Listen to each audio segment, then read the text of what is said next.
OVNI, phénomènes inexpliqués, témoignages, lumières étranges ou observations, zone parallèle, un lien avec l'inconnu.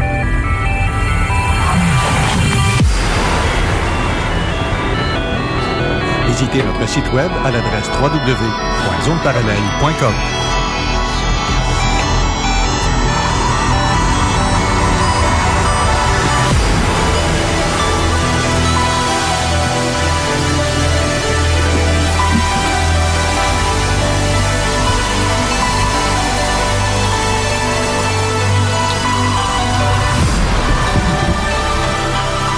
Voici Carole Lauzé. Bonjour à vous tous et bienvenue dans ce monde insolite, encore trop tabou même en 2018. Pour commencer, je veux rappeler à tout le monde ce que c'est un ovni parce que les gens confondent beaucoup les choses. Un ovni, ça veut pas dire extraterrestre en passant, c'est vraiment objet volant, non identifié. En fait, ça peut être un engin fait par les humains. Donc, ne pas confondre parce que les gens vont tout de suite dire, ça y est, des extraterrestres, on est envahi. Oui, c'est possible qu'il y en ait qui viennent d'un autre monde, mais c'est pas toujours le cas. Aujourd'hui, on reçoit le controversé François C. Bourbeau. Ben oui, mesdames et messieurs, c'est pour sa première... bonjour, François. Encore le controversé. Oui, très controversé. De ce mot-là. Ah, mais on va te crier des noms, t'as pas fini. Bonjour tout le monde, d'abord, sur Face de Book, et bonjour à tous ceux qui sont dans le studio. Mais il fait face à la musique, faut lui donner ce qu'il y a. Absolument. Mais là, on vient... C'est de ma faute, hein, le très, très, très controversé. C'est de ma faute, Là, Les controverses en passant, c'est pas moi qui ai écrit, hein. On me court après, puis moi, ben, si tu me piles sur le pied, t'es ben de valeur. Ils ont appris ça récemment en République dominicaine. J'en ai mangé une maudite, mais je peux te dire, j'ai gardé l'oreille d'un gars dans mes poches. On vient d'entendre aussi en studio Jean-Maurice Sepp de l'AQU qui Salut est tout aussi le monde. en studio. Bonjour, ça va bien? Ça va bien, ma belle Carole, toi oui. tout? Oui, très Excellent. bien. Jean-François Primeau qui voulait surtout pas manquer cette belle occasion-là d'être ici et surtout oui. avec M. Bourbeau Moi, en je veux studio. juste dire, excuse-moi, madame l'animatrice. Lui, je parle pas, Primo, on s'est parlé pendant 2 heures dans le char de Montréal. Mais salut Jean, je suis content de faire enfin du média avec toi, parce que la dernière fois, c'est à Alter Ego, à la télé à Drummond. Oui, psychométrie. Et surtout la fois où mon beau-frère Richard Montour était dans la salle. Je suis supposé être et que tu avais fait millionnaire. Vraiment fait peur parce que tu avais localisé le cadavre d'un de ses employés décédé. Oui. Et que les mots antiseptiques étaient dans mon studio en même temps. Oui. Et que tu avais eu au moins le culot de te lever et de dire, écoutez bien là, voici ce que je sais, il est là. Puis mon beau-frère, qui est sceptique comme 325, là, tu sais, lui, il se crisse de ça, en bon québécois. Et là, il t'a écouté. Il a pris des notes de ce que t'as dit. Oui. Il est allé vérifier ce que t'as dit à Saint-Hyacinthe, dans le garage, dans le pit où t'as dit que le gars se trouvait. Oui. Puis là, il m'a dit à moi, puis excusez-moi, là, je cite, c'est pas moi qui parle, c'est mon beau-frère. Ouvrez les guillemets. Il a dit, ton hostie de voyant de Québec, là, ben, il vient de me faire changer complètement mon opinion sur les médiums. Il avait raison à 200%. Wow. C'est pour ça que tu as parlé dans ton livre sur la voyance. Ouais. Ah, ben là, tu sais, il fallait que je me limite. Mais si tu savais, l'éditeur, il m'a coupé, hein, encore. Moi, tout le monde me coupe mes affaires, mais ils me demandent pas où ils veulent couper, là. Ils coupent, puis toi et Bourbeau vient avec. Et, ce que je veux dire, je finis avec ça. Les sceptiques ont promis de l'argent à celui ou celle qui fera la démonstration de la réalité de son pouvoir. Vous connaissez un millionnaire qui le sera jamais. Moi, ce que je veux dire, j'attends que les sceptiques me fassent la démonstration à leur tour qu'ils ont en leur possession le million qu'ils prétendent vouloir remettre. Jamais. Oh, ça, j'ai jamais vu le numéro de compte de banque. Ouf. Je ne sais pas quelle institution administre l'argent. Je ne sais pas si c'est vrai qu'ils ont l'argent.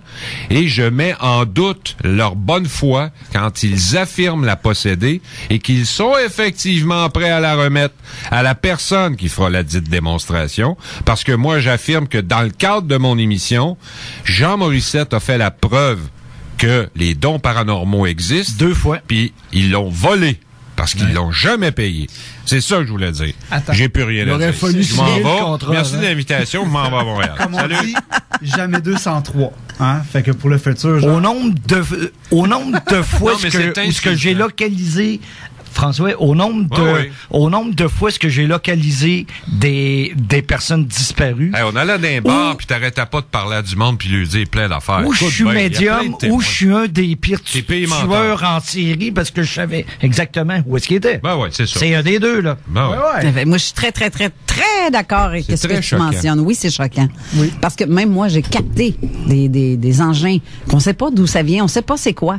Il y en a tellement qui circulent. Attends, là, tu dis capter, là. T'avais un appareil? Oui, j'ai filmé. Non, j'ai filmé. On était 2 témoins sur le coup. Si t'as jamais vu ça, mais en fait, il y en a 6 au total qui l'ont vu. Parce donc, t'as tourné les images avec une bonne caméra, un bon outil? Moi, j'ai une Bushnell Equinox. Ça, c'est le genre de... Oui, Bushnell, c'est une bonne compagnie. Ouais, ça, c'est comme une jumelle, mais qui filme.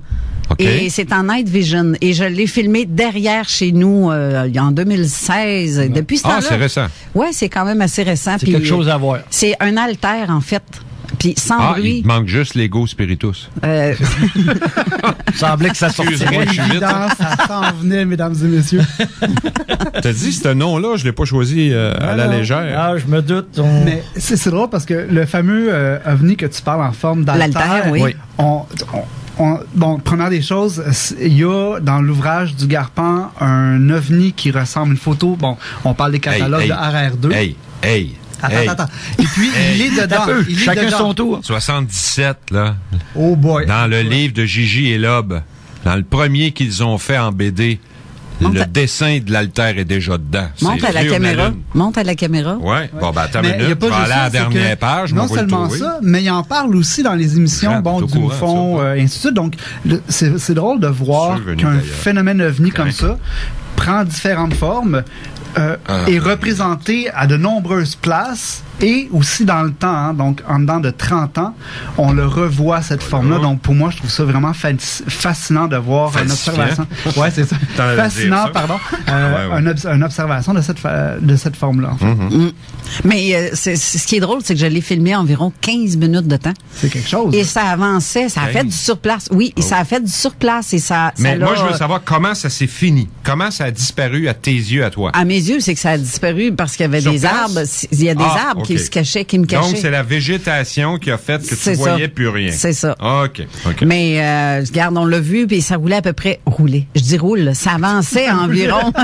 Ça se déplaçait. C'est ça. Ça se déplaçait environ à 5 km/h. C'est vraiment quasiment du surplace. Est-ce que ça, tu peux pas évaluer ça, ma belle. C'est quelque chose à voir. Si c'est à 100 km de distance. Non, il était à moins de 1000 pieds de moi. Je peux l'évaluer clairement parce que c'était carrément en arrière de chez moi. Tu sais que la nuit, une lumière, évaluer une distance, c'est la chose la plus difficile à faire. Ouais, non, c'est parce que d'autres... C'est très, très difficile. Je peux te le confirmer parce qu'il y avait d'autres témoins en dessous de cet engin-là. Et je sais à quelle distance il était. C'est pour ça que j'ai... Là, c'est pour ça. Un petit peu plus. J'ai du paramètre, là. Ouais, c'est ça. J'ai du paramètre, j'ai de la hauteur, j'ai tout. Non, mais ça a fait vraiment jaser, cette vidéo-là. On la voit d'ailleurs sur ma page de Zone Parallèle dans je vais aller voir ça parce que ça, je l'ai pas vu encore. Ouais, manquez pas ça. Je cherche encore mon ovni en forme d'alter. Quand tu le trouveras, là, Alain prendra ton livre, il s'approchera, si tu veux, Alain, de la caméra pour que les gens en public le voient sur Facebook. La BD, là, je veux revenir avec Jean-François. Ben oui. Jean-François, comment tu vas? Ça va bien. Un petit peu fatigué, mais ça va bien. On t'envoie. Ben oui, ça paraît dans ta face. Non, je te taquine. Ta face, elle le sait pas. T'as monté avec François, c'est normal. Non, mais écoute, c'était le 2h30 le plus productif et éducatif de ma vie, je peux vous le garantir. Ah, c'est ça c'est clair. T'as dû en apprendre. Mais Jeff, parle-moi rapidement de ta mission de la semaine dernière, s'il te plaît. Ah oui, c'est vrai. Ben oui, écoute, tu m'as envoyé en mission, fait que j'ai eu beaucoup de travail à faire et j'ai eu encore une fois la chance d'assister à la soirée de l'AQU. Donc, encore une fois, un gros merci à toute l'équipe qui m'ont reçu d'une façon émission super gentille, les gens super sympathiques. Encore une fois, l'AQ nous a présenté une belle soirée d'ufologie avec de belles conférences. D'ailleurs, très belle conférence de M. Jean Vézina. Donc, encore une fois, une ambiance très familiale. J'ai mangé à ma faim. Donc, c'est le fun d'avoir des beaux soupers comme ça qui reviennent. Je pense que c'est à chaque mois. À chaque mois. Sauf l'été, là, évidemment. Ouais, ils font une petite relâche, mais toujours bien accueillis. Puis c'est le fun de découvrir aussi d'autres points de vue de d'autres groupes. Donc, merci beaucoup à l'équipe de l'AQU pour m'avoir reçu. Ce fut super intéressant et je vous réserve un petit topo là-dessus bientôt. D'accord. D'ailleurs, je salue Gilles Milot qui peut-être nous écoute en ce moment. Absolument. Et Ricardo Melfi aussi. Alors, salut les gars. Salut. Aujourd'hui, j'ai décidé de faire un spécial émission en live, comme vous pouvez voir derrière moi. Mais ce petit live-là va durer seulement qu'une demi-heure parce que je veux essayer de calculer le nombre de codes d'écoute. Fait que c'est pour le calculer, il va falloir que vous lâchiez votre Facebook et que vous me suiviez après. Absolument. Fait que je vous incite par la suite à syntoniser le 96.9 CJMD à Lévis. En fait, j'ai mis sous le poster des invités d'aujourd'hui tous les liens qui mènent à notre émission et ce gratuitement, je le répète. Yes. Gratuitement. Oui, c'est gratuit parce que il y a des applications, c'est gratuit aussi l'application sur Facebook, pas sur Facebook, qui est disponible aussi. M'attendez un petit peu, c'est Google Play et Play Store, quelque chose du genre. Google Plus. App. Oui, c'est Google App Store. App Store. App Store et Google Play. Vous pouvez l'avoir là, je pense que c'est ce que tu as trouvé l'engin, oui. Regarde, en forme d'altère, en tout cas, c'en est un qui ressemble 3 septembre 65 observé par 2 policiers au Texas, dont le policier McCoy et Gobb, qui ont vu à l'intérieur de leur autopatrouille un objet survoler la route nationale 44, je crois, et un des policiers avait la main dans le plâtre, sa main gauche était à l'extérieur de la bagnole et il a été guéri instantanément suite au rayonnement reçu par l'OVNI sur sa main. C'est pas la première fois qu'on entend ça. Monsieur X en France, par exemple, le médecin a été guéri, lui. Aussi. Ouais. Puis lui, un triangle apparaît sur l'abdomen. Lui a vu 2 ovnis se fusionner en un. Bang! Une explosion de lumière. Et c'est toujours cette sapristi de lumière. Je t'en ai parlé dans l'auto. On en reparlera peut-être dans l'émission. Moi, c'est la lumière. Ben, moi, ça dégage l'OVNI, c'est ça qui m'intéresse. Ça ressemblait pas à ça, moi, par exemple. Qu'est-ce que j'ai vu? C'est vraiment 2 sphères qui étaient reliées avec 2 barres comme ça. 2 tiges et les 2 tiges tournaient comme ça sur son sens. Et la boule d'en avant tournait, mais pas celle d'en arrière. Bon, le livre que vous avez vu, là, ça s'appelle Les apparitions OVNI, publié chez Dargaud Éditeur. Trouvez-vous ça? Jacques Loeb, Robert Gigi, eux ont fait 3 ouvrages séparés. Et finalement, devant l'énorme succès planétaire, parce que ça a été diffusé sur toute la Terre, ça, dans la langue française, et même publié dans plusieurs autres langues. Ils ont décidé, Dargaud, d'éditeur, de fusionner les 3 livres, d'en faire juste un. Alors, celui que j'ai apporté aujourd'hui, c'est le fusionné, là, celui qui comporte les 3 livres séparés en BD. Et d'ailleurs, aujourd'hui, cet après-midi, après notre émission, là, je me rends à Québec, dans un bouquiniste de livres usagés, pour essayer de mettre la main sur les livres, mais séparés. Je les ai déjà eus dans mes nombreux déménagements. Quand j'ai passé au feu, ça a brûlé ces livres-là, là, en 2009.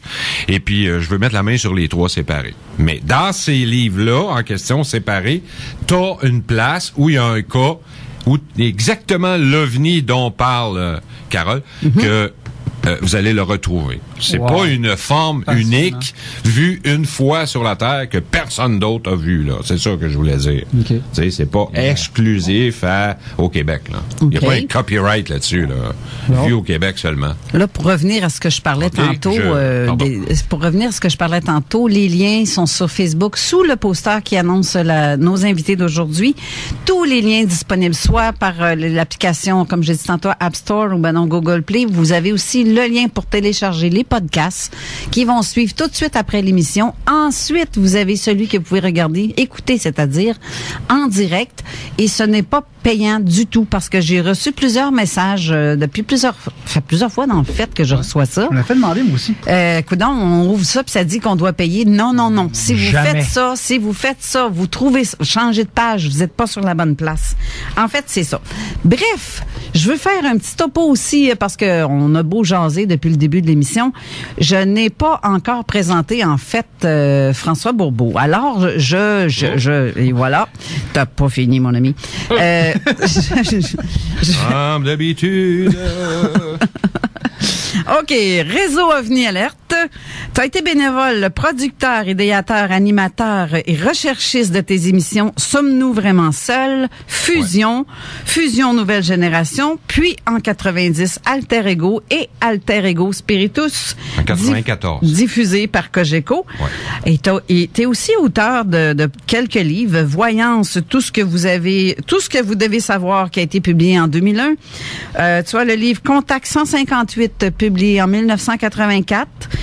Les médias cachent la vérité OVNI au public en 1996. Processus vers la lumière en 1997. Oui. La revue Alter Ego, dont Jean Morissette était un de tes recherchistes sur une de ces revues-là, justement. Me semble que tu as écrit aussi. Plusieurs. Oui, OK. Et plus Fusion Magazine, en plus. Oui, aussi. Le magazine Fusion en 90, le magazine Alter Ego en 94. Indiana Jean, tu te souviens? Ah, ben oui, en 94. On t'avait fait une maudite belle face. Oui, les infographistes avaient réussi à changer le visage d'Harrison Ford pour imbriquer le visage de Jean dans le corps d'Harrison. Et c'était tellement bien fait qu'on aurait juré que Jean était musclé, maigre, beau, puis tout le body qu'elle avait. C'est fin, ça. Je suis musclé et beau aussi. Oui, mais tout par en dedans. C'est tout par en dedans, c'est ça qu'il y a. Jaloux. Il avait essayé avec Chewbacca, puis ça n'a pas fonctionné. Quand tu regardes l'image, il y a de quoi être jaloux. Hey, non, mais c'est quasiment chien, ce que tu dis. Il y avait une belle machette dans les mains, toute la kit, là. Non, je te jure, c'était vraiment bien réussi. C'est à voir. On l'appelait Indiana Jean. Si vous marquez Indiana Jean sur Google, vous allez le trouver. Ah oui, c'est le fun au bout. T'as aussi été journaliste comme Morning Man CHRD à Drummondville à partir de 16 ans. C'est jeune, ça, pour animer à la radio? Oui. C'est spécial. T'as aussi été à CHLN et CJTR à Trois-Rivières. Ouais. Ça, tu faisais quoi? T'étais pas comme Morning Man, mais journaliste? J'étais journaliste et qu'est-ce que j'ai fait là-bas? Seulement du journalisme. Et aussi au 102,3 FM à Trois-Rivières, qui était associé à... C'est-tu CJTR? Ouais, c'était associé ensemble. En tout cas, les deux stations étaient dans la même bâtisse.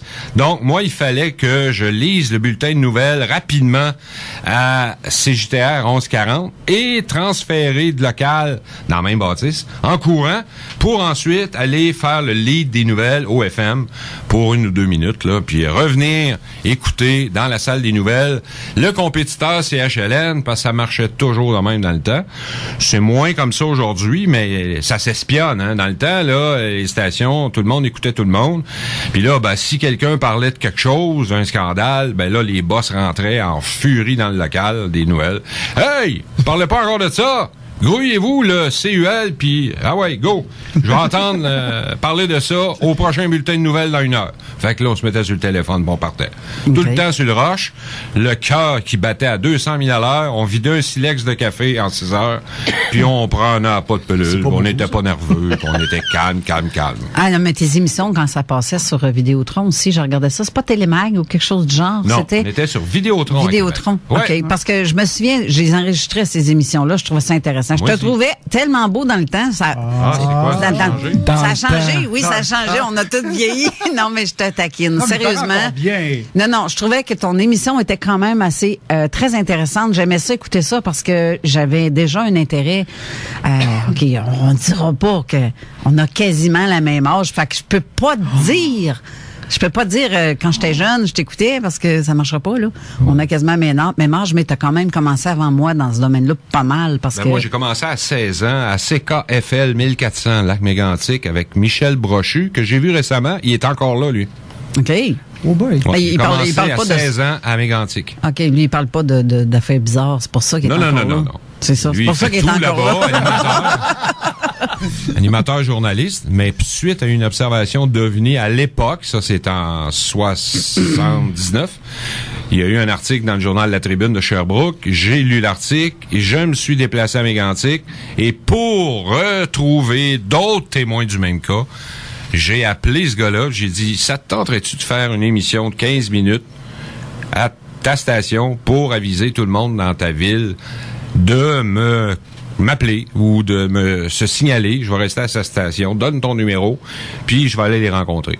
Et ça s'appelait Sur le vif. Sur le vif, avec Michel Brochu. Oui. Au 1400, Lac Mégantic, AM. Alors, je suis donc allé là, et comme de fait, il y a du monde qui m'ont appelé, et j'ai enregistré l'émission que j'ai encore. Et lors de la 300e qu'on a faite en Alter Ego, et c'est l'animateur de C'est quoi FM 96,9 Montréal, et qui est venu animer à ma place à Drummondville, qui est comment il s'appelle ce gars-là, donc, à C'est quoi, qui est bien connu. Il y en a une bâche. Il y en a une bâche là-bas. C'est pas W, là, mais... Ça tourne, là. Voyons, c'était quoi son Christine nom, là? Danny Fortin? Non. Chose, là. Je l'ai sur le bout de la langue. Il va revenir. Chose. Regarde, ma mémoire à long terme travaille, puis je vais le shooter en plein milieu d'une autre phrase qui n'a pas rapport. Comment? Michel Arson. Oui, c'est ça, Arson. Michel Arson. Ah. Pas Michel. Très connu. Non. À Québec, ouais. On connaît ce gars-là. Pas en tout. Luc Arson. L'animateur. Luc Arson. C'était Arson, en tout cas. OK, Arson. Et puis, il a animé ma 300e. Puis dans ça, il y a un extrait qu'on peut voir. Je l'ai jamais mis sur le web encore, parce que je me garde un petit peu de la gêne pour éventuellement mettre ça dans ma future émission de télé que je vais animer sur un grand réseau. Puis je vais avoir de quoi de neuf à montrer. Et lui, il s'est amusé à montrer ma première émission à la radio. Ma deuxième à CKLD 1330 Thetford Mines. Ma troisième à Montréal avec Pierre Pasco. Ensuite, avec notre ami Paul Arcand. Pierre Pasco. Et ensuite, Gilles Proulx. Et ensuite, celui qui est discate, un individu a vu passer une mitraillette tenue par un homme noir de race urbaine. Toujours dans le vocal. Ça, c'est... oui. Lui, là. Lui, là. C'est ça. C'est ça. Qui ressemble à Christian Page, des fois, là. Il est tellement physiquement, drôle. je parle. Oui, le policier, là. Oui, je vois face, Claude Poirier. Claude Poirier. Et puis, moi, dans le temps, je fournissais les salles de nouvelles de Télémédia Radio Mutuelle à Montréal, ce qui m'a ouvert bien des portes. Et par la suite, je suis devenu à temps plein à Drummondville, à CHRD, Morning Man pour remplacer la vedette Michel Duchesne. Et là, je faisais de la production pour faire de la pub, des remotes dans les différents commerces de Drummondville, l'animation le week-end, et ça m'a ouvert les portes. Quand l'enlèvement est arrivé avec Mélanie Decamp, là, je t'apprête. Ça, c'est le gars qui dit « J'ai pas de mémoire ». Ouais, c'est ça. Chance. OK. Chance. OK. Non, mais j'en ai plus de mémoire depuis mon accident. François, moi, j'ai une question pour toi, mais je te donne deux minutes, pas plus, pour y répondre. Comment t'as travaillé ton esprit de voix? Parce que tu m'avais fait entendre des petits enregistrements que tu faisais. Puis t'avais une voix comme ça, là, tu sais. Ouais. Comment t'as fait pour travailler ta voix? Tu t'écoutes. Juste ça.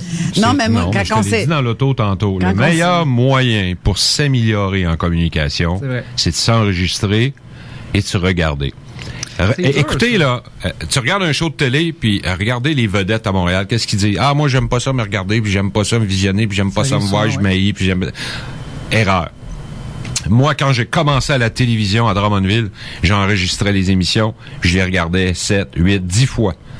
Et là, je constatais que tous les mots en « un », moi, je disais « un », comme « maman », simultanément, tu sais, ça sort mal. Faut t'exagérer lorsque tu es dans un système de communication parce que ça résonne pas de la même manière. Tu dois exagérer un peu la prononciation pour que ça sorte normal. C'est comme lorsqu'on chante. Si tu chantes Joyeux Noël, ça fait pas beau. Il faut que tu chantes Joyeux Noël. Puis là, ça sort bien. Comme si à Québec, les gens parlent puis ils disent des poteaux, des livres, puis des valises, puis des guitares. On dit pas ça, tu sais, à Montréal. Un garage. Chaque ville a son petit patois. Donc, moi, en me regardant, je finis avec ça. Fait 2 minutes.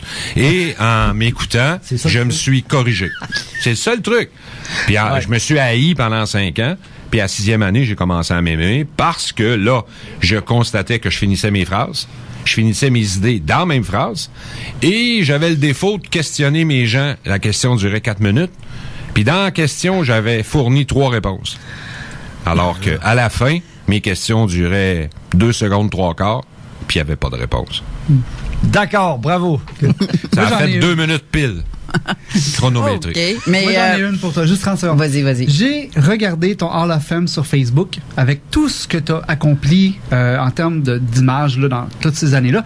Et il y a quelque chose qui m'a popé. J'ai vu que tu avais côtoyé Céline Dion dans les années. Oui.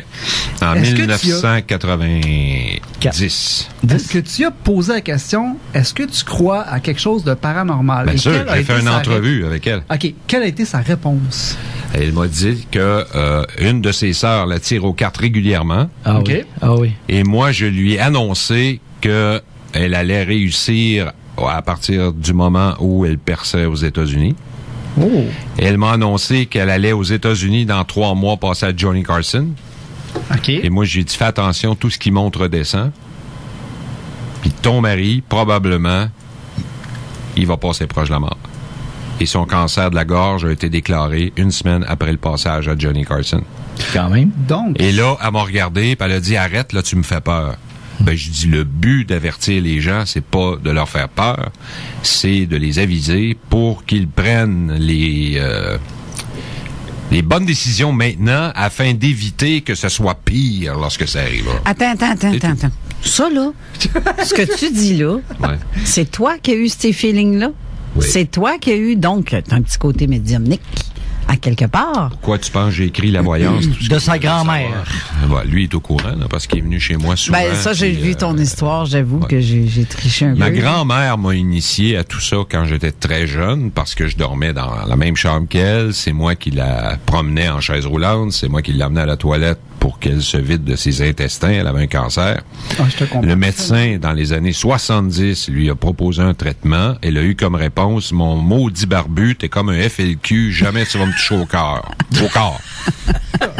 Et si elle avait accepté l'opération, elle aurait probablement vécu un 20 ans de plus. Hey. Mais parce qu'il y avait une barbe, comme les agents du FLQ à l'époque, c'était boqué, ça, dans ce temps-là. Écoute, Aînée, c'est une contemporaine de Jesse James, puis de Calamité James, puis de... Écoute, elle est née en 1889. Alors, vous parlez à quelqu'un qui a connu de son vivant des gens qui ont vécu le 18e, le 19e, le 19e, le 20e, puis le 21e siècle. Wow. Parce que moi, je suis le 11e de 11. Oui. Mes sœurs et frères ont l'âge de tes parents. Alors que mes parents ont l'âge de vos grands-parents.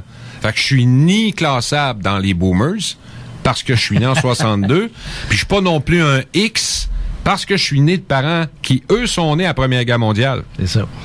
Alors que la plupart des gens qui ont mon âge aujourd'hui ont des parents nés après la Deuxième Guerre mondiale, qui deviennent des boomers. T'as connu mon père, t'as connu ma mère. Les deux. Puis ils sont morts en 93, 99. Oui. Fait que tu vois que quand tu viens d'une grande famille, t'es élevé en campagne, t'as une autre mentalité, tu vois les choses différemment. C'est bien bizarre, mon affaire. Alors, comme j'ai été élevé avec des adultes très jeunes, à l'âge de 6-7 ans, j'ai maturé plus vite, j'ai vieilli plus vite que la normale, j'ai pas eu une enfance normale, puis en plus, j'avais une grand-mère paranormale, parce que le curé venait lui donner la communion à la maison, puis ensuite, le dimanche à la messe, il disait aux gens dans l'église, ben là, écoutez, là, les gens là, qui vont voir les voyantes, puis tout ça, c'est écrit, là, bon, Jean, paragraphe 8, verset 9, ne consultez pas la médiumnité, tout ça, parce que vous allez finir chez le diable. Puis moi, je comprenais pas tout enfant, parce que je savais qu'il disait ça en messe, parce que moi, je chantais en haut, dans le chœur, dans le choral. Mon oncle était organiste, mon père était un diacre, qui animait avec le curé. Fait qu'on était élevé là-dedans. Fait que je me disais, qu'est-ce qu'il fait le curé à chialer contre ma grand-mère, puis estination après y avoir donné la communion, il débarquait le calice, le tabarnak, il enlevait les hosties, il enlevait les chandelles, il déshabillait à table, puis il disait, Madame Côté, voulez-vous me tirer aux cartes, s'il vous plaît? Donc, il veut-tu savoir s'il va gagner à la loterie la semaine prochaine ou s'il va avoir une blonde? Tu voulais démissionner. On voit plus la montée en chair de la même façon, hein? C'est bizarre. T'as des questions, je pense, Carole, pour quand t'es enfant, pour tu vois des notre ami affaires François. ça te bouleverse. Ben oui, c'est clair. C'est comme contradictoire un petit peu. Elle m'a enseigné l'hypnose. Elle a des questions pour toi. Non, j'ai pas rien qu'une question. Il va falloir aller Non, c'est parce qu'il faut aller à la pause. Déjà. Mais par contre, je vais en avoir plein de questions qui tuent. Après. Non, sérieusement, ceux qui ont des... Non, jamais t'appeler ça. Non, mais il fait le bruit de tambour. T'aurais scalpé, moi. Oui, mais il fait le bruit de tambour, je comprends. Essaye de me scalper, c'est correct.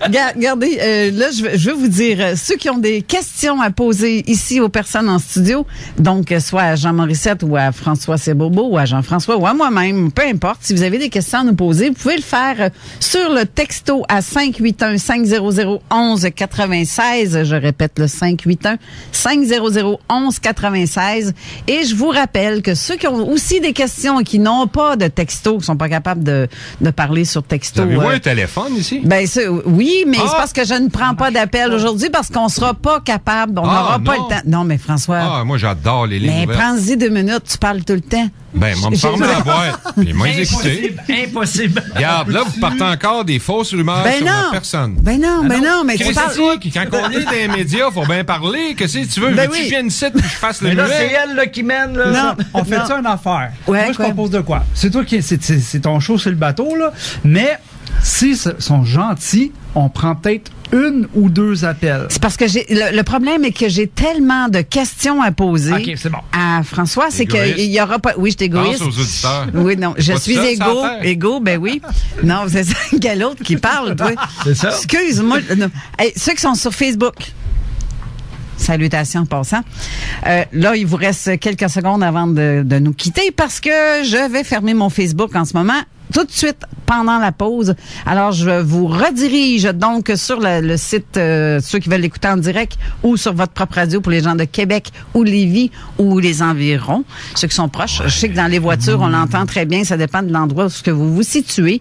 Mais ceux qui veulent nous suivre et qui le captent pas sur la radio, je vous suggère, je vous redirige sur CJMD 96.9 FM à Lévis. Et tous les liens sont sous le poster. Et ceux qui ont des questions aussi, qui n'ont pas, comme je l'ai dit, le chat, ceux qui n'ont pas sur le texto, vous pouvez écrire vos questions. Et je sais que j'en ai déjà des questions en ce moment sur la page, sous le poster. Alors, je vous invite à venir poser vos questions ici. On revient après la pause.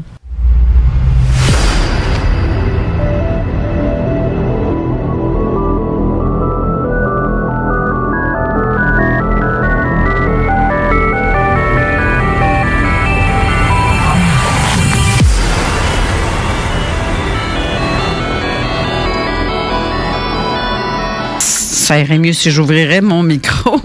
On est de retour. Alors, salutations à quelques personnes qui nous écoutent en ce moment. J'ai mon ami Bruno qui nous écoute. J'ai ma sœur Chantal, comme d'habitude, qui nous suit. J'ai Ray Blais qui nous suit avec Josie Lévesque. Plusieurs Raymond Choquette aussi qui nous entend en ce moment. Salutations. J'ai pas eu le temps de lire vos questions. Je sais qu'il y en a. Je vais vous lire. Ça sera pas très long parce qu'on a tellement de trucs à dire. D'autres questions, parce que j'ai même pas commencé à fusiller de questions, François, fait que ça s'en vient. Ce que je vais faire, je vais commencer par te demander, François. Oui. Le 14 juillet, tu as été témoin de ton premier cas d'OVNI. Tu peux-tu m'expliquer un peu ce que tu as vu? Parce que j'ai cru comprendre, selon... ça ressemblerait à une forme de cloche. Il est quelle heure en passant? Là, il est 11h38. 11h38, c'est correct. Je fais une dédicace. Ah, OK, avancez de l'Est. Hey, là, t'es en onde, bonhomme. Tu parles d'une cloche. Et là, ça, c'est à toi. Merci. C'est pas une cloche, c'est un pentagramme. Oui, mais j'ai vu quoi, comme un pentagramme. Mais j'ai vu l'image. Oui, mais l'image est fausse parce que... Sinon, c'est correct. J'en avais un, je l'ai remis à quelqu'un. Le problème de la photographie, d'abord, la photo a été réalisée par Jean Roy. Tu sais, le petit gros, là, des Foubrac, là, qui faisait virer des piscines au-dessus de sa tête, là, dans le temps. Oui. Pour rire. Et c'est un ami à moi personnel qui est d'ailleurs venu à quelques reprises à mon émission à la télévision, Alter Ego, puis Fusion dans le passé. Et ce gars-là, assez spécial, a fait bien des jobs dans sa vie, dont photographe pour le journal La Parole de Drummondville. Le 14 juillet 1974, on lui a donné l'ordre Parce que là, évidemment, à la radio CHRD de l'époque, on disait, hey, savez-vous quoi? Tout le monde parle de l'OVNI au-dessus de Drummondville. Ben, sortez dehors, allez voir ça. Et c'est venu aux oreilles de l'équipe journalistique de La Parole, et on lui a donné le mandat d'aller photographier l'objet. Lui utilisait un téléobjectif de 600 mm avec un appareil argentique de 35 mm. Okay. Argentique, là, c'est pas numérique. C'est-à-dire que tu rentres un film dedans, tu tires sur le petit rouleau, t'embarques ça dans des petites guilles, t'installes ton petit film, tu fermes le petit couvert, puis là, tu charges la pellicule. Et il faut que manuellement, t'ajustes la lentille selon la sensibilité du film. Si c'est un 100 ASA, je vous donne ça vite, là. Ben là, faut que tu mettes ça à 1/60e, puis ouverture 5.6, puis là, clic, clic, clic.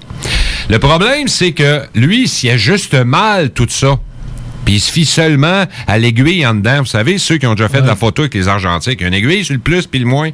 Ben, s'il est trop vers le moins, c'est pas assez exposé, vous verrez pas ce que l'œil peut voir, parce que l'œil, lui, dans un peu la noirceur, surtout quand tu regardes dans un télescope, ben, la pupille va se dilater. Donc, la lumière passe mieux. Tu vas voir plus de détails qu'à travers l'objectif du Kodak, qui, lui, va laisser moins passer de lumière, et peut-être tu vas moins voir de détails. Donc, ce que Jean Roy a vu à l'œil, ce que Jean Roy a photographié, c'est deux choses. Ce que moi j'ai vu, puis ce que Jean Roy a photographié, c'est deux choses. Ah, c'est pas la même. Mais on a vu et photographié la même chose. Moi, j'ai récupéré un film 8 mm de l'objet, filmé par un autre témoin. J'ai récupéré des dessins réalisés par un astronome amateur du club d'astro de Drummondville, M. András Deák, un Hongrois d'origine, père de Daniel Deák, qui est d'ailleurs devenu un de mes bras droits dans la centrale de compilation ufologique du Québec en 79, la CCUQ. Oui. On s'occupait d'OVNI. Et la photo que lui a pris, notre ami Jean, le problème, ben c'est ça, c'est que ça montre en effet, puis les photos sont dans mon ouvrage, les médias cachent la réalité OVNI au public, c'est qu'on voit une cloche, mais en réalité, c'est pas une cloche. C'est comme une pyramide, mais une pyramide ayant plus que 4 côtés, d'où l'expression pentagramme. C'est ce que j'avais dit à l'émission de Tout le monde en parle, le 10 du 10 du 10. Et cette forme-là, en plus, bougeait. On aurait dit qu'elle pulsait, on aurait dit que c'était vivant, comme un cœur qui bat. Et ce qui était agaçant, parce que moi, j'avais utilisé à l'époque une lunette astronomique, pas un télescope. Okay. Une lunette. La différence, c'est qu'il y a des lentilles. Un télescope, c'est un miroir.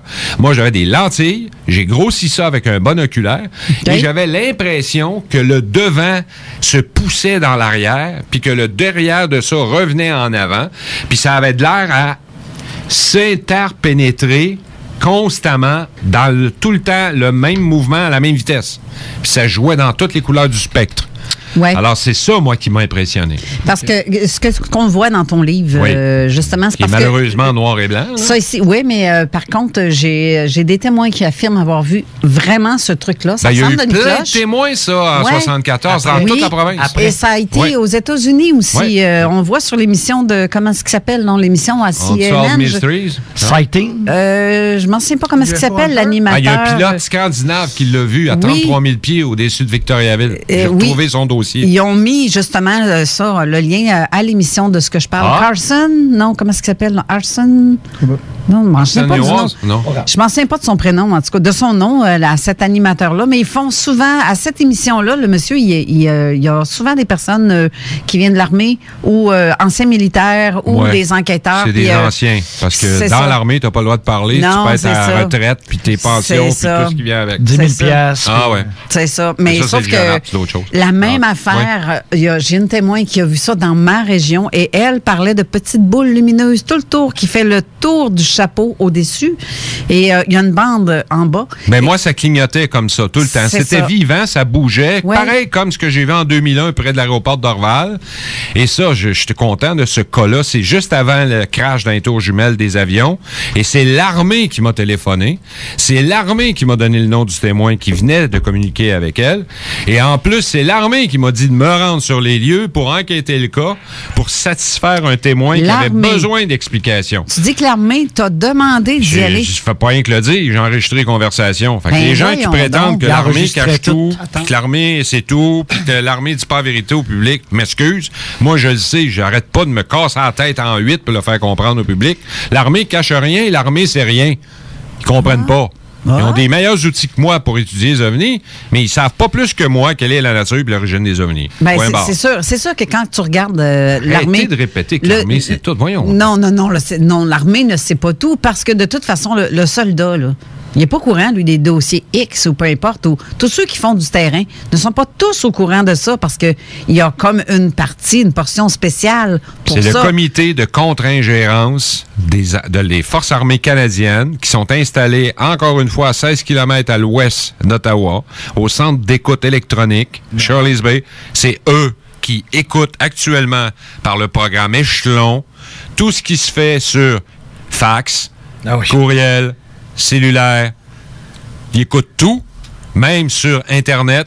Ils explorent les sites, ils analysent tout.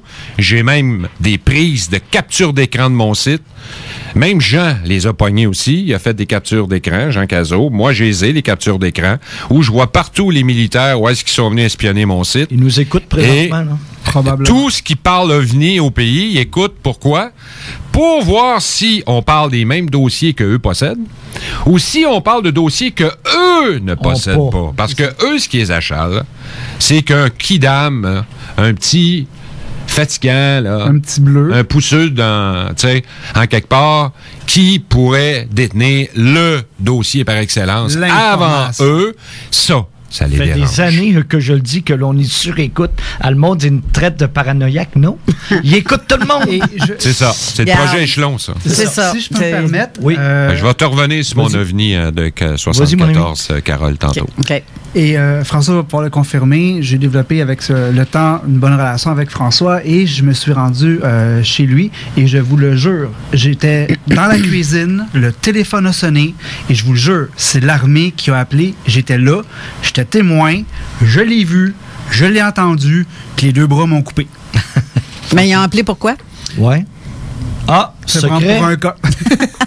Non, mais on m'appelle fréquemment pour me signaler des observations ou pour carrément me demander d'aller enquêter pour me rendre chez le témoin puis colliger l'information. Okay. Ils n'ont pas d'affaire à me demander, envoyez-nous un rapport de ce que vous avez fait, parce que je sais qu'ils vont venir dans le site ou ils vont venir voir ce que j'écris sur Facebook ou ailleurs, puis ils vont venir faire un copie-coller de l'écran, puis ils vont classer ça dans un dossier en quelque part. Ouais. De toute façon. Pourquoi tu penses qu'ils s'habillent en noir, c'est Man in Black?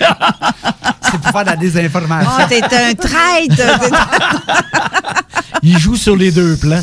Okay. Moi, je suis content de ça, parce que ça m'a jokes, pris des années avant d'arriver à obtenir la collaboration des agents de la SQ, de la GRC, des Forces armées. Maintenant que c'est établi, je fais très attention à ces précieux collaborateurs qui me permettent d'avoir accès à une autre qualité d'information et qui me permettent maintenant d'aller beaucoup plus loin dans ma qualité d'analyse du problème. Et là, je peux maintenant me permettre de construire des hypothèses de travail. J'ai dit bien hypothèse, j'ai pas dit théorie. Parce qu'une théorie, c'est une hypothèse confirmée. Alors, je suis loin d'être à l'étape de la confirmation, mais je construis des hypothèses de travail, je me bâtis des protocoles, je les respecte, et je propose après à d'autres personnes, d'autres groupes, des universitaires, d'appliquer le même protocole, d'appliquer la même hypothèse et de la vérifier dans le but qu'on en arrive à des théories. Alors, c'est ça la job qui reste à faire. Moi, je suis juste fasciné. J'ai fait un petit peu de recherche, puis c'est de voir le nombre de personnes à l'international qui parlent de toi dans leurs travaux. Je trouve ça super. Peux-tu nous glisser un petit mot là-dessus? Moi, ça me... Ben, regarde. Il y a Daniel Goyette au Québec qui a écrit un ouvrage entièrement sur mes travaux et sur mes enquêtes. Il n'y a pas beaucoup. Je pense que la preuve que tu as commencé à réussir dans la vie, c'est quand d'autres que toi-même commencent à parler de toi et de tes travaux. Ça commence. Si vous voulez avoir des indications, là, le public à l'écoute actuellement, si vous faites affaire avec la bonne personne, le bon ufologue, s'il est sérieux ou pas, ben allez constater si d'autres que lui-même parlent de lui. Si c'est toujours lui qui parle de lui, ben regarde, il a le droit, là. Il y a un problème. Mais il y a anguille sous roche. Mais quand d'autres personnes commencent à s'intéresser à ce que l'ufologue en question fait comme travaux, ou qui réussit même à obtenir une préface, entre autres, d'un Jacques Vallée, ben là, je pense que tu commences on commence à monter un petit peu de coche. Mais c'est pas une question de se vanter, c'est une question de... crédibilité. Asti, ça fait 45 ans que je bûche, moi, puis que j'investis là-dedans, là. Si j'étais pas arrivé à ça, j'aurais tout sacré ça là. Si ça monte pas, si ça change pas, si ça évolue pas, si j'arrive pas à atteindre au moins minimalement quelques bons coups, ben qu'est-ce que je fais là? Ah, c'est ça. Change de track, va jouer au bowling. C'est ça. Va jouer au bowling, change de track, c'est fini là. Oublie ça, là, départ de place. Là, ça fait déjà 50 minutes que l'émission roule. Puis on n'a pas encore posé aucune question. Puis j'ai pas eu la réponse. Écoute, François. Ben, mon ovni, en tout cas, moi, c'est ce qui a lancé mon intérêt pour le sujet. C'est ça, je voulais savoir. savoir. Et je dois avouer que les personnes qui sont les mieux placées pour s'en occuper du sujet, c'est celles qui ont été témoins, d'abord, d'une observation. Ben oui. Parce que tu es tellement marqué par ça que tu es bien placé pour poser d'excellentes questions à tous les témoins que tu vas rencontrer par la suite. Okay. Parce que quand tu as vu, tu as su, tu comprends l'énergie qui se dégage de ça parce que tu as vécu, puis ça t'a frappé même dans la cage thoracique. Tu sais exactement quel effet que ça fait. Ouais. Tu peux, après ça, échanger avec des témoins et leur demander des questions qui vont te permettre de saisir. Est-ce qu'il a bien vu ce que je pense qu'il a vu ou est-ce qu'il fait une mésinterprétation? Il a vu un satellite artificiel ou un fuselage d'avion qui reflète la lumière du soleil, bon, etc., etc. Et on arrive vite là à trouver des trucs pour se faire une opinion. Et surtout quand c'est en bas de 2000 pieds, le niveau d'altitude. Ah, plus c'est proche, plus c'est facile à interpréter. Non, oui, c'est ça. Et plus c'est traumatisant quand tu le vois, parce que moi, ça m'est arrivé 2 fois à date, là, 3 fois plutôt, parce qu'il y en a un que j'ai pas filmé. Mon premier, moi, je l'ai vu en 2001. C'était au-dessus des maisons. Il y a 4 témoins de ça. À 2 places différentes. En fait, 3 places différentes, là, parce que moi, j'étais avec un de mes enfants, puis ça nous a passé au-dessus du terrain à côté de chez moi. C'était terriblement bas. Ça avait la forme d'une souris d'ordinateur comme ça, le devant, là, le devant étant le plus haut. En avant, c'est ça. Pointu en arrière. C'est ça. Et je voyais tout le carrosse. C'était vraiment cabossé. Tu voyais la texture extérieure. Okay. C'est ça. Et le dessous était... il y avait une vapeur qui sous l'engin. Mais ceux qui étaient loin ne voyaient pas cette vapeur-là. Ce qui m'a permis d'analyser l'endroit où est-ce qu'il se situait exactement, parce que tu te demandes, wow, j'ai-tu une hallucination? C'est-tu 100 pieds ou c'est à 2000 pieds? C'est parce qu'il y a l'autre question, tu dis aussi, hey, ça m'arrive à moi, cette affaire-là, Caroline, wow! C'est frappant au bout, là. Tu dis, mais c'est où j'ai vu... Quelle chance! Oui, quelle chance. Et je l'ai vu, c'est là que j'ai vu, quand c'est en allé, c'est là que j'ai vu qu'il était à peu près à 20 pieds au-dessus en fait, de l'école secondaire qui est en arrière de chez nous. Et l'autre témoin était au-dessus d'une usine à Sainte-Croix, toujours. Il voyait, lui, cet engin-là passer au-dessus des maisons. Il s'en allait tout au long, en s'en allant vers Québec, en fait. Mais c'était noir. Le seul éclairage qui était à peine visible, mais il fallait être vraiment proche pour voir. C'est les lumières au sol qui l'éclairaient, d'après toi? Non, mais il y avait des petites lumières rouges. Il produisait sa lumière. Oui, c'est ça. Mais c'était tellement petit que mais on ne sait pas ce que c'est. Mais ce qui est spécial, c'est que le même engin a été vu dans la section tout près, dans son allant vers le Mont-Radar. Et c'est la personne qui a vu ça, c'était en chien-loup, comme on dit. Là. Il faisait pas encore noir, mais assez clair pour voir l'intérieur et les passagers de cet engin-là. Et ce n'était pas humain, selon le témoin. Wow. Mais moi, il faisait trop noir, puis je le voyais passer carrément par en dessous, fait que je ne pouvais pas voir dans la carlingue. Là. Mais c'est quand même assez spécial. Ça a été ma claque pour dire, regarde, là, ça, c'est proche. Ouais. Ça a été mon coup d'envoi en 2001 pour dire, wow.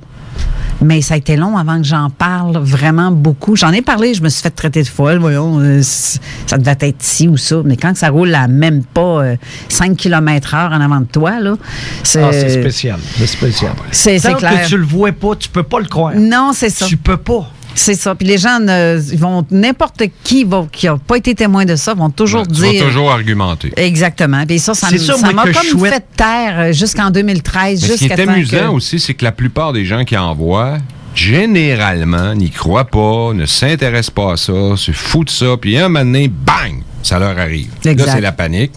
Le stress. Puis là, à qui je vais le dire? Qui il faut que j'appelle? Faut que je parle à quelqu'un. Là, c'est soit qu'il appelle la radio ou la police. Ou encore, une tour de contrôle. Ouais. Puis, dans les 3 cas que je viens de vous citer, c'est la dernière place où il faut que vous appeliez. Ben oui. Parce qu'ils sont pas équipés pour s'occuper de ça. C'est pas ça, leur job. Les tours de contrôle s'occupent de ce qu'ils volent, oui. mais des avions. La police s'occupe de ce qui vole, oui, mais à terre. Puis, en plus, la radio, il s'occupe de ce qui vole, mais autant que faire se peut, c'est des ondes électromagnétiques pour les calculer, puis ça donne de la cote d'écoute pour qu'ils puissent augmenter le prix de leur spot publicitaire.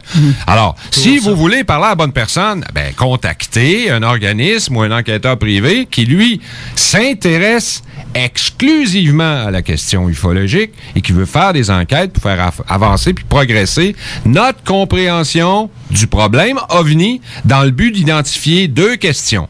Nature, origine du problème. Ça demande 3 affaires. Accès à des laboratoires, du financement et à être capable de pouvoir s'entourer de compétences. Des gens qui ont des compétences académiques ou name it, qui vont être capables d'apporter une contribution spécifique dans un domaine spécifique. Et ces choses-là, on ne les a pas depuis 70 ans. Oui, mais tu sais que Jacques Vallée a pris 2 vieux morceaux présumés d'OVNI, un qui n'a rien donné et l'autre, il a étudié ça au niveau atomique ou subatomique, quelque chose de même, là, j'oublie le terme. C'est souvent au génome. Le gars, il dit, Jacques Vallée, il dit, on n'a pas ça sur la Terre. Il dit, on n'a pas ça nulle part sur la Terre. Où t'as lu ça? Parce que moi, j'ai tous ces livres, sont tous dédicacés, je l'ai rencontré. Écoute, c'est une conférence qu'il a faite en France, là, 1 an ou 2. En 2017, oui. Oui. C'est peut-être une enquête récente qu'il vient de faire, parce que moi, il est venu dans ma maison, puis il était chanceux, on a eu le temps de souper ensemble. Il m'a jamais dit en affaire la même, parce que tu peux être sûr que je le reprends en ça vient d'être fait, il y a 2 ans. Ou 1 an. Mais quand on parle de ce que tu dis, c'est par rapport à la base de données internationale. C'est ça. Parfait, OK. Ouais. Moi, j'ai une autre question aussi. Est-ce que la thèse extraterrestre est encore nécessaire et valable? Oui, elle est valable. Elle sera toujours. Okay. Cependant, notre propre science a énormément avancé, entre autres avec l'accélérateur de particules de hadron, là, voyons. Le cyclotron, l'accélérateur de particules à mi-chemin entre la Suisse et la France, où on accélère des particules à vitesse de la lumière, puis on provoque des percussions, c'est-à-dire des collisions entre les atomes. Et on a enfin trouvé la particule de Dieu, le boson de Higgs. Oui. Ça, c'est fait, c'est trouvé. Ça nous permet maintenant d'élaborer sur la physique des trous noirs, ce qui a été le travail d'une vie de Stephen Hawking. Absolument. Feu Stephen Hawking, qui, lui, prétend que le voyage dans le temps est possible à partir du moment où on aura trouvé le boson. Et heureusement, il est mort après qu'on ait trouvé le boson de Higgs, qui a confirmé que tout ce qu'il affirmait de son vivant, c'est maintenant confirmé. Il a aussi affirmé que l'univers était constitué de plus de 100 dimensions. Okay. Ça peut être possible maintenant grâce à la découverte du boson de Higgs, la particule de Dieu. Okay. Pourquoi on l'appelait particule de Dieu? Parce qu'on était capable de fabriquer à peu près tous les types d'hypothèses devenant théorie à partir du moment où on aurait la preuve que le boson de Higgs existait. Et cette hypothèse-là a été émise, sais-tu en quelle année? Vas-y donc. En 1962, l'année que je suis né, bâtard. Hey boy! Fait que c'est vieux comme la Lune. Ça fait déjà 57 ans. Je te trouvais vieux. Au niveau de science, non, mais écoute, c'est fabuleux. Moi, je pensais que c'était une affaire qui était née en 1999, 2000, tu sais. Récent, là, dans le temps. Non, ça fait longtemps que la science a réfléchi à ça. Puis moi, je te le dis, le phénomène OVNI, j'ai vu qu'il a commencé à changer à partir de la vague OVNI belge de 89, en même temps que le Québec, 90. Puis on dirait... C'est pour ça que j'ai dit quelque chose de grave, là. Le 10 du 10 du 10, à tout le monde en parle, de tirer un extraterrestre. Le monde n'a pas rien. Attends, laisse-moi. Galactique, là. Non, il n'y a pas un air, il m'a fini ma pensée. On va reparler de ça. Ce que je veux dire qui est le plus important, c'est qu'on dirait que les ovnis nous écoutent, ceux qui sont dedans, tout le moins. Ils sont pas si loin que ça. Que l'hypothèse extraterrestre, ça me fascine. Je vais toujours la considérer. Mais il y a d'autres hypothèses plus intéressantes qui englobent bien davantage l'ensemble de tout ce que peut faire l'OVNI et qui expliquent bien mieux la présence des ovnis en plus. Et c'est pas nécessairement l'hypothèse extraterrestre. Entre autres, qu'on est probablement en présence d'intelligence non humaine. Je pèse mes mots, là. Je dis non humaine, je dis pas extraterrestre. Je dis non humaine qui habite le même espace que nous dans un temps différent. Et quand ils actionnent la technologie qui fait bouger l'OVNI, la lumière que ça dégage interfère dans notre monde. Nous devenons les humanoïdes de ce groupe-là qui apparaît, et eux deviennent les humanoïdes, les extraterrestres, entre guillemets, pour nous, de sorte que ça explique pourquoi ils sont surpris de nous voir, pourquoi ils sortent des crayons de la ceinture pour nous paralyser. Un peu comme si, qu'est-ce que tu fais là, toi, j'ai peur, puis ils nous gèlent pour pas qu'on les attaque, pas qu'on bouge. Alors, si on parcouru des distances infinies pour venir nous voir, parce qu'ils savent qu'on existe, ils nous gèleraient pas, puis ils seraient pas étonnés de nous voir. Et en plus, il y a trop d'observations pour justifier l'origine extraterrestre du phénomène. C'est par coup de millions qu'on calcule les observations sur la Terre sur 20 ans. Vallée en a produit un calcul extraordinaire pour l'expliquer. Et on est allé 12 fois sur la Lune pour on sait comment elle est faite. Donc, alors, si tu calcules tout ça, puis le fait qu'ils se dématérialisent, qu'ils se rematérialisent, et qu'on a même des cas où on voit des humanoïdes sans ovnis. Et j'ai dit à la blague, à tout le monde en parle, ils sont quand même pas venus à pied sur la Terre, sans ovnis pour venir nous observer. On a un problème pour expliquer leur présence. C'est pour ça que moi, j'abonde actuellement. Je dis pas actuellement. Je vais peut-être changer d'idée dans 5 ans. Pour le moment, ce qui colle le mieux, c'est l'hypothèse de civilisation, habitants, pas très loin de nous, peut-être à la même place que nous dans un temps différent. Il suffit d'un clic, on devient visible mutuellement le temps qu'on est là. Si tu es à la bonne place, tu vas voir tout ce que tu as à voir. C'est ça. Mais si l'autre témoin, lui, est 50 pieds à gauche plus loin, puis il y en a un autre 50 pieds à droite plus loin, il va peut-être voir l'OVNI de Montréal. Mais la description qu'il va dire, lui, parce qu'il n'est pas à ta place, à toi, il va dire « j'ai vu un aurore boréale ». Puis toi, l'autre bord, qu'est-ce que tu as vu? « Ah, moi, j'ai vu une cloche ». Non, moi au milieu, sais-tu qu'est-ce que j'ai vu? J'ai vu un pentagramme. Donc, parce que ta position géographique changeante, l'œil et ton prisme dans l'œil, tes cônes, tes bâtonnets, vont percevoir une réalité physique autre parce que l'angle de visée où tu es pour observer vient de changer. C'est ça la relativité restreinte d'Einstein. Bien justement, le truc de l'hôtel, là. La place Bonaventure. La place Bonaventure. J'ai eu un petit blanc vite fait. Non, mais justement, le truc de place Bonaventure, t'es revenu sur ta position là-dessus? Ouais, je suis jamais revenu de rien. Oui, sous le on était là à la conférence. Oui, mais t'as pas compris encore. T'es monté dans les rideaux, Esti, puis t'es parti avec des idées fausses. Regarde, ce que j'ai dit, à partir du moment, Jean, que tu découvres un cas qui peut-être vient mettre en doute le cas sur lequel tu travailles, tu jettes pas aux poubelles le cas.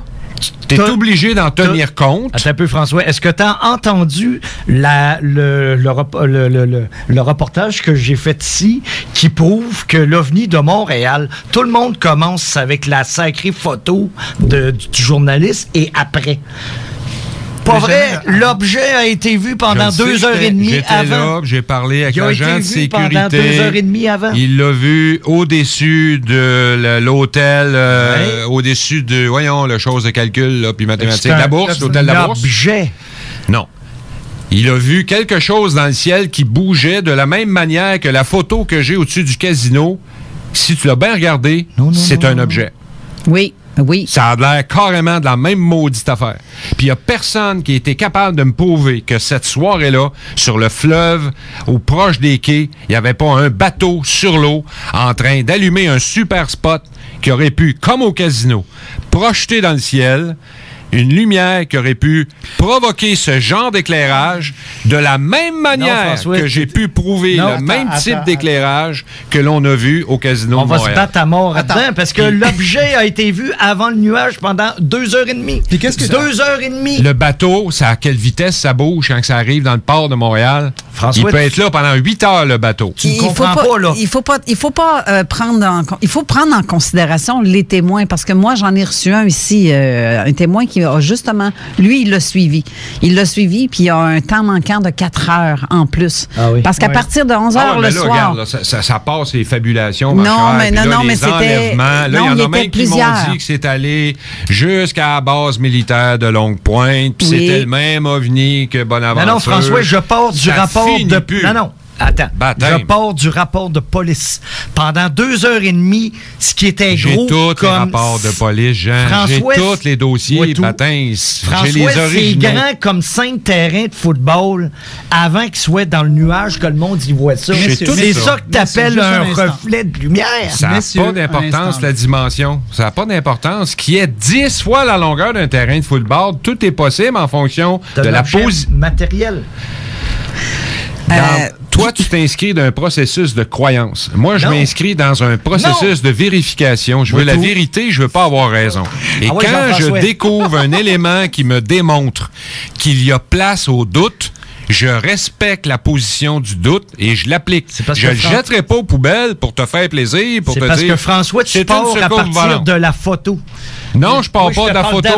Je te parle d'un autre élément qui est d'ordre photographique, la même motadite affaire. Il n'y avait pas de nuage. Et qu'il y a eu des témoins qui l'ont vu à l'œil nu au-dessus du Casino de Montréal, qui ont dit c'est un objet, il est fixe. Après, il s'est mis à bouger parce que la lumière en gelant, elle a tombé légèrement puis elle a fait un mouvement. Ça, c'est la photo. Non, la lumière vue par les témoins, agents de sécurité du casino. La lumière a bougé 2 pouces dans le ciel, ça équivaut à une distance d'à peu près 45 pieds. Il y en a qui eux ont cru que l'objet était à 20 000 dans les airs, puis qu'il s'est déplacé de là à là, puis ça équivaut à la distance d'au-dessus du casino à au-dessus du fleuve. Les témoins n'ont... Attends une minute. La distance entre... Asti, ça m'enrage. La distance entre le casino et la distance entre la place Hilton Bonaventure, c'est tu sais quoi? Je l'ai déjà su, mais là, je me souviens pas par cœur. 1,1 km. OK. Puis entre les deux, sais-tu qu'est-ce qu'il y a? De l'eau. Puis qu'est-ce qui se passe le 20 novembre, quand c'est arrivé, le 7 novembre 90? As-tu sorti le rapport météo? Moi, je l'ai, le rapport météo. Vas-y. Inversion de température avec énormément de brouillard. Ça, c'est le rapport condom que tu sors là? Non. C'est les inversions de température. Non, je te dis pas que c'est ça qui s'est passé. Je te dis qu'on a là exactement la base de ce qu'il faut. T'as une grande présence de nuages. Il suffirait qu'un bateau sur l'eau, puis ça, personne n'est allé vérifier cette assertion-là. C'est faux. Projette une lumière. Faux. Comme c'est arrivé au casino. Et en passant à travers une grande quantité de nuages. Il n'y en avait pas de nuages. À ce moment... Ben ouais, ils ont... Avant qu'ils rentrent dans le nuage, il n'y en avait pas. Il y a eu des nuages toute la soirée, mon ami. Juste un instant. Il y a eu d'alto-cumulus toute la soirée, puis ça vire en imbus. Première des choses. J'ai rapport. Okay. Quand on regarde le rapport Gannett-Heinz, on s'entend-tu que ils ont affirmé dans leur rapport que c'était matériel. Oui. Ceci dit, un instant. Le seul qui dit ça, c'est Heinz. Un instant. C'est le seul qui dit que c'est un objet. Le phénomène a produit dans un laps de temps un nuage qui a été dissipé dans le temps. Il n'y a jamais produit de nuage. Donc, j'ai plein de témoins qui me disent que le monde capote avec absolument rien, que l'objet a toujours été fixe à la même maudite place, puis que maintenant, quand les nuages se sont dissipés, l'objet a disparu. Donc, ça prend la présence de nuages pour voir l'objet. Ding dong! Ding dong! Je pense que... Je peux-tu parler? Oui. Ben, c'est à mon tour, là. Ça fait 10 minutes que j'essaie de prendre la parole. Elle a des sueurs chaque bord du front. Non, j'ai une petite salive ici. C'est le bord des c'est l'histoire de la radio. Non, mais sérieusement, j'ai des témoins qui ont passé ici à l'émission. Eux ont suivi l'engin parce qu'ils l'ont vu avant même que les nuages arrivent. Les nuages ont arrivé. Ils ont arrêté de voir qu'ils voyaient seulement que l'éclairage. Mais par contre, ils ont suivi l'engin jusqu'au fleuve. Je peux te dire, confirmer qu'eux l'ont vu jusqu'au fleuve. Ils ont voulu en parler à Christian Page. Christian Page a ri d'eux autres. Ils les ont envoyés promener. Puis il a dit, garde ça au-dessus de Place Bonaventure, point. Ça peut pas avoir été vu ailleurs. Hey, come on, la grosseur que ça avait, tout le monde aurait pu voir ça, là. Puis ça, je trouve ça poche. Je trouve ça poche que pour une émission de Christian Page, qui n'ait pas pris le temps de laisser la place. Je veux pas critiquer Christian Page, je suis juste déçu de voir qu'il n'a pas laissé plus de place à l'observation du point de vue du témoin. C'est parce que plusieurs témoins qui ne sont pas sortis du garde-robe à l'époque et ça commence à ressortir aujourd'hui. Et là, c'est aujourd'hui qu'on voit avec les nouvelles enquêtes qui se font présentement avec, par rapport, mettons exemple, avec Philippe-Emmanuel Faure de MUFON. Exact. Très belle conférence. Oui, il a commencé à interviewer plusieurs personnes, filmer des nouveaux témoignages là-dessus, ce qui fait carrément changer la donne et confirme. Et je peux te dire et confirmer que le témoin que je reçus ici à l'émission était accompagné d'un photographe qui travaillait pour un journal comme le Photopolis à l'époque. Et ces photos ont été, parce que sur ces photos, on voyait clairement l'engin physiquement, je veux dire, là, tu voyais la forme de l'engin et le photographe en question s'est fait enlever ces photos par la GRC parce qu'il y avait des policiers sur le bord du chemin en même temps que ces personnes-là. S'est fait enlever ces photos par la GRC. Oui, la GRC est arrivée, ils ont demandé le nom de tout parce que les policiers les policiers ont demandé toutes les personnes qui étaient sur le bord du trottoir qui étaient à côté. C'est pas tous des menteurs, François, come on. C'est parce que t'es-tu déjà fait enlever puis voler tes affaires par des policiers parce que t'avais des photos d'OVNI dans ton Kodak? Quand est-ce que ça t'est arrivé? Nomme-moi les dates, puis les lieux, puis quand ça t'est arrivé. Non, moi non. Regarde, Jacques Vallée, on s'entend-tu que c'est un gars plus professionnel que toi puis moi des OVNI? Oui, ça, je suis très d'accord. J'ai posé une question une fois. Combien d'appels d'hommes en noir t'as reçu? Zéro. Et zéro. Combien de fois t'as été menacé par des militaires de fermer ta gueule sinon on allait te tuer ou tuer ta femme ou tes enfants? Zéro. Je suis sûr. Combien de fois on t'a dit de plus jamais parler d'OVNI sinon on te trouvait avec du ciment dans les jambes dans le fleuve? Zéro. Zéro. Alors ça c'est madard, ça, c'est pas... Il y a un petit cas d'OVNI. Puis là, ils ont tous été enlevés, puis ils sont tous fait voler leurs appareils photo, puis leurs Kodak, puis leurs... Regarde, un moment donné, là. Mais tu peux retrouver dans les rapports de la Sûreté du Québec à l'époque. Faut que tu arrêtes d'être naïf, puis que tu crois n'importe quoi, puis que tu crois tout le monde, puis qu'ils disent toute la vérité. Vérifie ceux avec... qui sont contre un peu les choses, puis qui essayent de te ramener sur la terre... Là, tu leur dis, ferme ta gueule, parle plus, tu dis des niaiseries, puis là, le monde peut pas tout mentir, puis c'est sûr que les autres disent la vérité, puis là, regarde, t'es un debunker, puis là, tout ce que tu veux dire, c'est que ces affaires, ça n'existe pas, puis ça m'intéresse pas d'aller voir ton opinion puis tes hypothèses, parce que moi, je crois aux ovnis, puis il faut que ça existe, parce que si ça n'existait pas, là, je vis plus, je me contiens plus. T'es le premier c'est fini, je meurs. François, t'es le premier à avoir dit tantôt, puis tu l'as dit à tout le monde en parle, puis ça, si t'es là, tu vas le voir d'une façon, si t'es là, tu vas le voir d'une façon. Approche-toi, là. C'est peut-être ça qui s'est passé avec l'OVNI de Montréal aussi. Oui, mais quand c'est pas ça qui se passe, moi-tu aller raconter encore mon hypothèse puis essayer de mentir quand je détiens de nouvelles informations. Ben, si c'est ce que tu as dit v'là 2 ans. Beaucoup plus plausible que ce que tu affirmes, toi, actuellement. Si c'est ce que tu as dit au MUFON v'là 2 ans. J'ai un rapport météo. Penses-tu que là, on est en grosse conspiration avec les météorologues qui ont inventé un rapport météo pour dire qu'il n'y avait pas de nuages ce soir-là, puis que c'était bien beau, puis qu'il y a eu juste des nuages en avoir 2? Ben non, mais... Ils ont-tu menti sur le rapport météo? Là, tu vas me dire ça?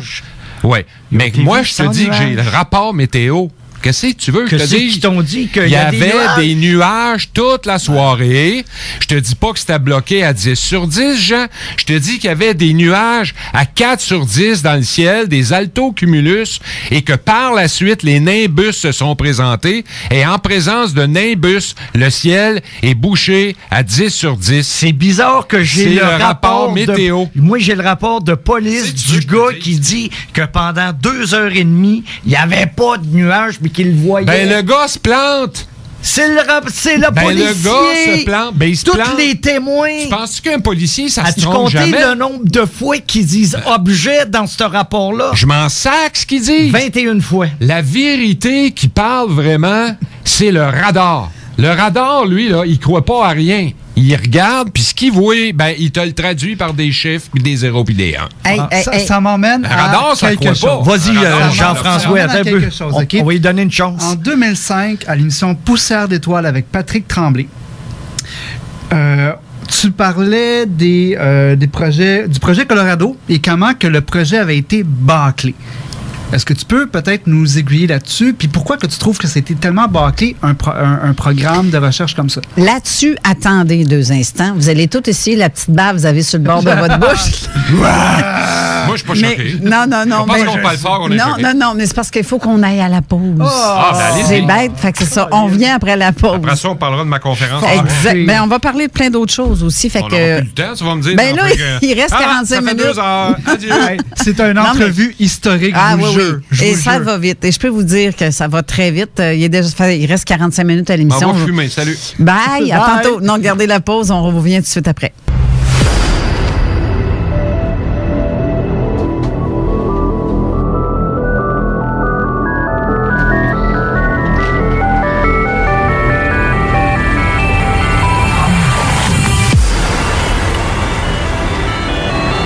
On est de retour. Bon, tout le monde a encore les cheveux, là. J'ai mal à la tête, Carole, ça n'a pas de bon sens. Je pense que... Attention ici. Pas moi. Hey, quelque chose, c'est...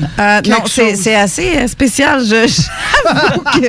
C'est ça de l'ambiance radiophonique. Ouais, ça, c'est du chaud dernier degré, mesdames et messieurs. Merci aux milliers d'auditeurs qui doivent vous aussi se demander qu'est-ce qui se passe. Sont-ils encore vivants? Y a-t-il encore du monde en vie dans le studio? Oui, tout va bien. Au Québec, on se bat comme ça dans les médias. Respect. C'est du respect qu'on défend nos idées. C'est tout ce qu'il y a. Puis c'est correct parce que, tu sais, je pense qu'en tant qu'investigateur... Moi, je joue avec ça dehors, un coup de batte de baseball, de toute façon.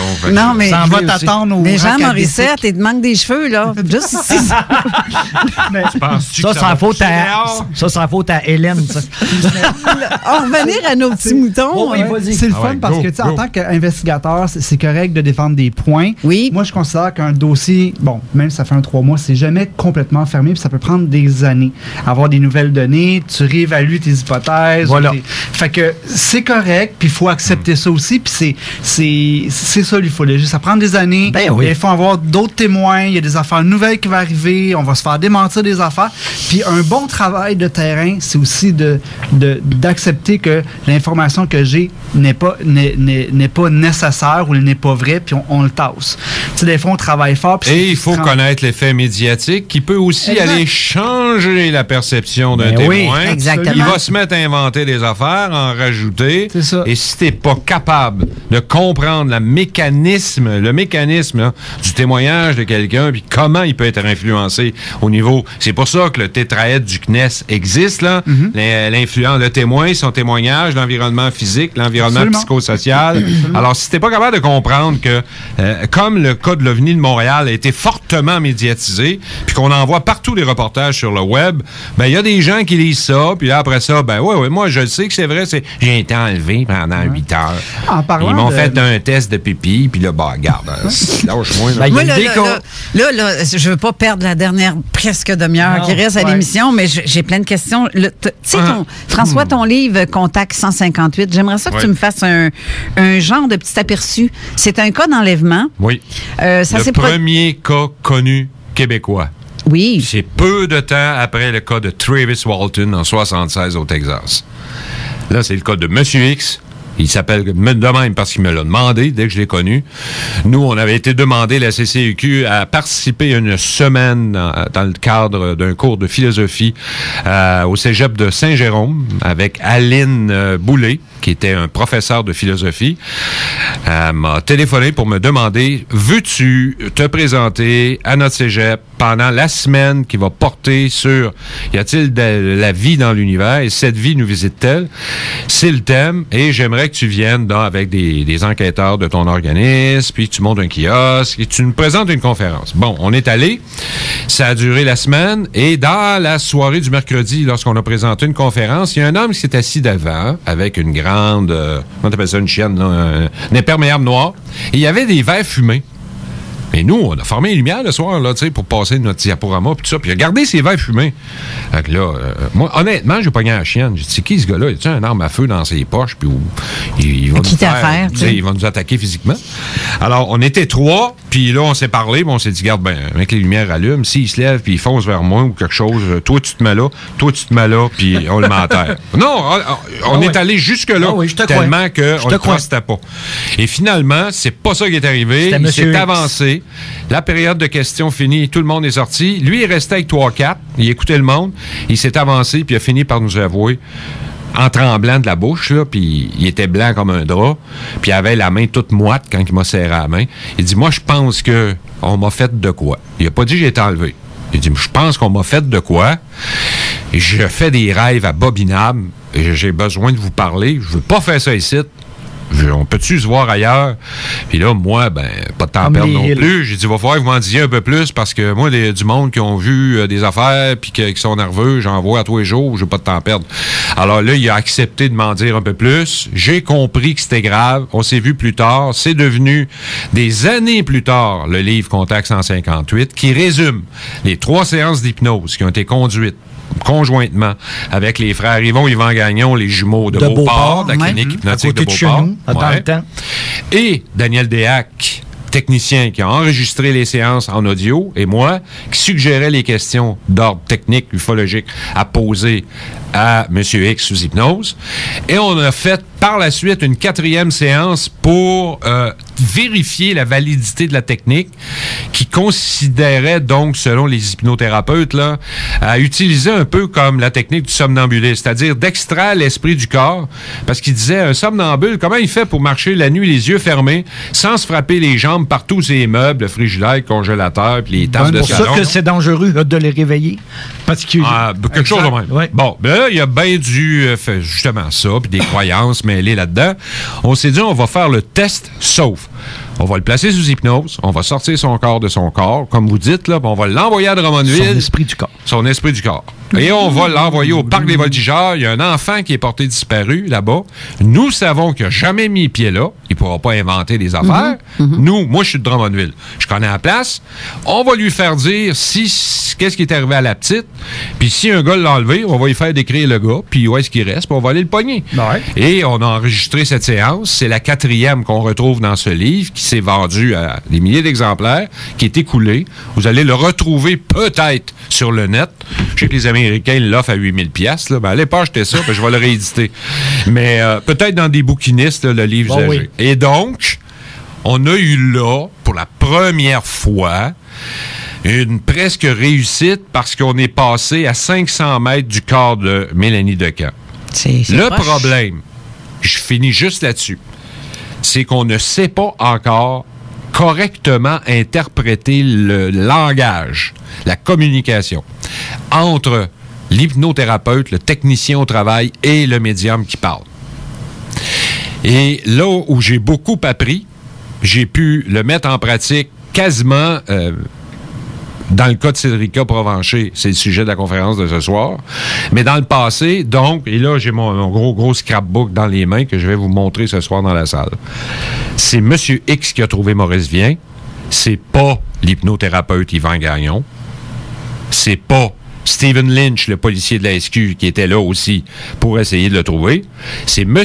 X qui a dit à ces 2 hommes-là, puis la blonde de Yvan qui était dans l'auto, va à telle place, à côté du Richelieu, il y a une vieille maison, loin de du chemin, les portes puis les fenêtres sont barricadées, rentre là, tu vas voir des planches cassées dans le plancher, soulève-en quelques-unes, l'enfant est couché, face contre le sol, pantalon baissé, il a été battu à coups de stud de 2x4. Le corps est pas beau, je te le dis tout de suite. Tu vas avoir un haut le cœur, mais il est là, puis il est mort. François. Et ils l'ont trouvé. Puis la police, savez-vous ce qu'ils ont fait? Ils ont accusé M. X pour être le tueur. Parce qu'ils connaissaient trop de détails. Ben, puis eux autres cachaient son identité. Ben oui. Est-ce que tu te rends compte de la lourdeur de ce que tu nous dis aujourd'hui? Ben, je m'en suis toujours rendu compte, mon homme. Tu m'en dis, puis là, j'écoute, j'ai frisson. Attends, les policiers ont voulu. C'est pas toi le tueur? Les policiers ont dit à M. X, si c'est pas toi qui l'as tué, dans ce cas-là, tu vas travailler pour nous autres, puis on va te payer. Là, il vient d'avoir la purge des Hells Angels à Lennoxville, c'est arrivé en 84-85. Tu vas nous dire où est-ce qu'ils sont, les cadavres. Il a dit, fine, OK. On est monté en hélicoptère, puis il est allé leur montrer dans le fleuve au nord de Sorel. Les corps sont ici, puis le premier qui va monter, il pèse pas loin de 500 livres. Ils l'ont pas assez lourdement attaché après des blocs. Son corps va gonfler. Le premier à monter, c'est lui, puis ça va vous permettre de savoir où sont les autres de la tuerie qui a eu lieu au siège social, au quartier général des Hells à Lennoxville. C'est exactement ce qui est arrivé. Et il a travaillé sur 2 autres cas, parce qu'il a réussi à identifier un gars de taxi à Montréal qui a peut-être été impliqué dans le cas de Stéphane Lubin, de Sébastien Métivier, d'une autre petite fille. Et c'est drôle, hein? Il y a eu 5 enlèvements ou 4 enlèvements d'enfants dans la même semaine du 1er novembre 85 et 84. C'est tout arrivé en même temps. 83, 84. Puis il n'y en a plus d'autres après. Non, c'est ça. Okay. Mais c'est bizarre. C'est tout dans le même secteur. Oui. On a retrouvé, je pense, 3 quarts sur 4. Oui. Et puis même en ce 2 jour... sur 4. 2 sur 4. Et même encore à ce jour, je pense que c'est le petit Métivier. Il n'est pas encore été retrouvé. Il n'est pas été retrouvé, ni un autre, là. Ça n'a pas été retrouvé. Et là, cette technique, tu comprendras que pour m'assurer que c'est un peu comme un chien, là. Tu sais, Jean, on avait parlé une fois, tu sais, il y a des chiens qui sont bons pour trouver un corps après un tremblement de terre. Oui. C'est pas tous les chiens qui sont capables de faire ça. Non. Et quand t'en pognes un, comme toi, t'es un bon médium pour faire une job, t'es capable de trouver ça, toi, un corps qui est mort, là, en quelque part. Je l'ai déjà fait. Ça te fatigue pas. Tu le sais. Mais j'irai pas te prendre, toi, puis dire, hey, tu vas me dire, tu sais que c'est un champ de fraises cette année. Regarde, ça t'intéresse pas, c'est pas ta force, t'es pas fait pour ça. Faut que je trouve le médium qui est capable de faire ça. Tu fais pas faire à un médium une job qui est il est pas sculpté pour, ça l'intéresse pas, c'est pas dans ses cordes. Pourquoi M. X était bon pour les trouver, les enfants? C'est qu'il y avait déjà à cette époque-là un enfant qui avait le même âge. Puis en regardant le sien, il voyait les autres. Donc, il y avait une relation. Fait qu'il voyait sa petite fille à lui de 4 ans, puis il voyait Maurice Vien dans le corps de sa fille manger les coups de stud, puis il voyait le gars la frapper, puis il voyait le sang gicler, puis ça l'empêchait de dormir, puis il allait vomir, puis il avait la diarrhée, puis il filait tout croche, puis là, il me parlait, puis il pleurait au téléphone, puis on a eu une relation de 20 ans comme ça, jusqu'à temps que ça soit brisé par quelqu'un que vous connaissez bien. Moi, là, oui? Excuse-moi, c'est parce que là, c'est sûr que bon, si on parle de ces techniques-là aux États-Unis, je sais que c'est beaucoup plus reconnu. Ouvert. Mais ici au Québec... Pas partout, là, mais il y a quelques États, c'est vrai qu'au Michigan, puis tout ça, ils travaillent. Au Québec, c'est... Ils appellent ça des détectives psychiques. C'est ça. Mais ici au Québec, là, j'ai rapidement l'image de la petite Sirica Provencher. C'est un enfant chéri au Québec. C'est un dossier qui est tellement sensible. Mon Dieu, que je m'avais à la place des parents, puis je file pas très bien avec ça. Je suis allé voir. Non, moi non plus, je file pas. Gère j'ai perdu 2 enfants moi-même avec ma femme qui est ici à droite, là. Comment qu'on gère avec un dossier comme ça? Parce que là, écoute, là, je les entends, je vais le monde d'un côté qui arrête pas de chialer, mon Dieu, c'est donc bien effrayant, puis de l'autre côté, une bonne volonté de vouloir résoudre une enquête pour la famille. Où est-ce qu'on se place entre ça, là? Moi, regarde, je viens de le dire. Ma femme, avant que je la connaisse, elle avait une petite fille, 4 ans et demi, morte de ces méningites streptocoques, bactéries mangeuses de chair. Tu reçois un appel de l'hôpital, venez-vous-en vite, ça va pas pour votre fille, il est 5 heures, t'arrives à 6, elle est déjà morte. Et ensuite, 2005, elle est enceinte, on était pour avoir un petit gars, puis ils ont débité l'enfant dans le corps. Mais moi, ce que j'ai pas aimé, le médecin est venu me voir, puis il dit, on peut pas en sauver 2. On sauve la fille, la mère, ou on sauve l'enfant?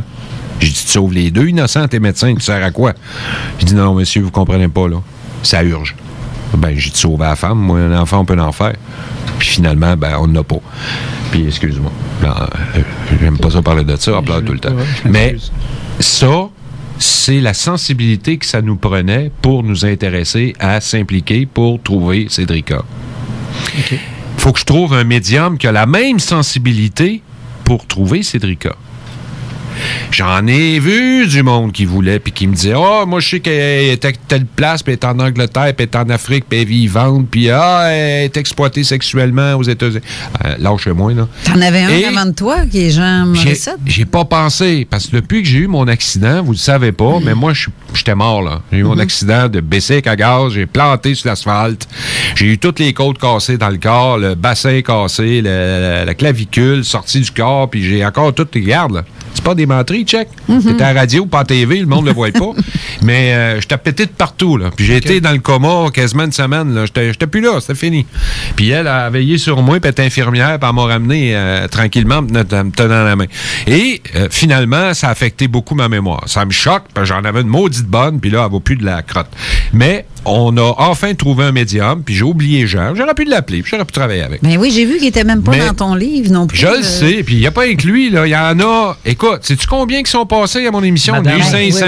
Je ne peux pas en mettre 500 dans le livre. Non, c'est sûr. Bon, alors, si je reviens à mon histoire, ça va être de ça qu'on va parler ce soir. J'ai réussi une première mondiale. Une première au Québec, ça s'est jamais fait. Un ticoun qui réussit à motiver les policiers, à leur demander le droit de rentrer dans le poste, d'utiliser les caméras qui sont déjà cachées dans des salles d'interrogatoire, d'interroger le père, le grand-père, la grand-mère sous les caméras, d'obtenir la collaboration de plus d'une quinzaine de policiers, d'avoir le droit des autopatrouilles, d'aller ensuite sur le terrain pour vérifier certaines affirmations tenues par le médium Benazra, d'avoir la collaboration, en plus, sous surveillance d'une femme qui travaille pour la Sûreté du Québec, spécialisée dans les crimes contre la personne, qui est venue superviser le travail. Ça a duré toute une journée. 15 novembre 2008, on célèbre le 10e anniversaire. Aujourd'hui, j'ai attendu tout ce temps-là. Pourquoi? J'ai attendu qu'on trouve une partie du corps de Cédrica, parce que Alain Benazra en a parlé, et vous allez comprendre dans les propos d'Alain des choses qu'on n'a pas comprises, comme M. X, quand il a dit « Vous allez la trouver parce que vous allez devoir passer en dessous d'un viaduc, puis 500 mètres l'autre bord. » Nous, on s'est dit un viaduc. Ben, c'est autour d'autoroute 20, un viaduc. Ben oui. C'est précis. Ben, elle était en dessous, il fallait passer en dessous d'un pont de train. Ah.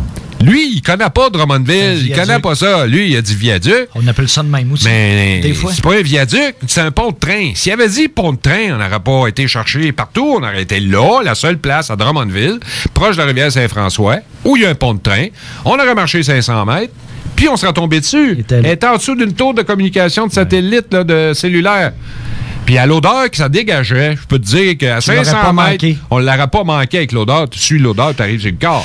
Alors moi, ce que je veux dire, je vous invite ce soir, puis on a, à cause de l'émission de Zone Parallèle et de Mme Carole Lauzé, de son co-animateur, qui se permettent de recevoir un bourbeau, puis bien d'autres mondes qui sont intelligents plus que moi, puis qui ont de quoi dire. On a décidé de faire un spécial, on a baissé le prix, on le met à 20 $ pour tout le monde, même ceux qui n'ont pas payé sur PayPal à l'avance.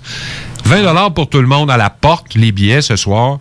C'est à la salle Lucien Borne, sur le chemin Sainte-Foy, coin de Salaberry. Présentez-vous sur place, les billets sont sur place. Le café sera dans la salle. Et là, j'ai les vidéos que je présente pour la première fois. À quelle heure?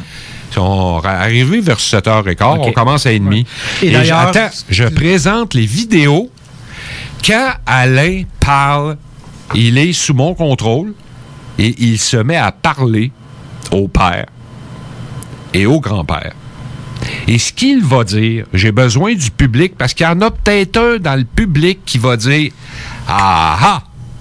C'est pour ça qu'ils n'ont pas tous trouvé la petite. Peut-être qu'un coyote, parce que vous allez écouter, maintenant, il parle de Rivière-du-Loup. Loup, il y a de l'eau, il y a un loup. Il jouait le loup, puis de l'eau. Puis là, nous autres, on n'a pas allumé là-dessus. Elle, Martine, était à côté de moi dans une autre salle. Hein? Là, on commençait à se dire, il y a un loup. C'est Rivière-du-Loup. Là, on voulait monter à Rivière-du-Loup, les câbles. On ne tape pas dedans pantoute. C'est l'interprétation qui change. Mais Alain, c'est un Français de France. Lui, là, fait la différence entre des coyotes puis des loups. Oublie ça aussi, là. C'est pas un garde-chasse. Il connaît pas ça. Fait qu'est-ce qu'il dit que le voyant n'a pas vu un coyote manger les restes du corps, qui ont déplacé les ossements, puis que Alain a peut-être déjà dit sa cassette, puis on l'a pas catché de même, là où ça reste les restants du corps, là. Peut-être que lui, il l'a déjà dit, sa cassette, mais on ne l'a pas catché.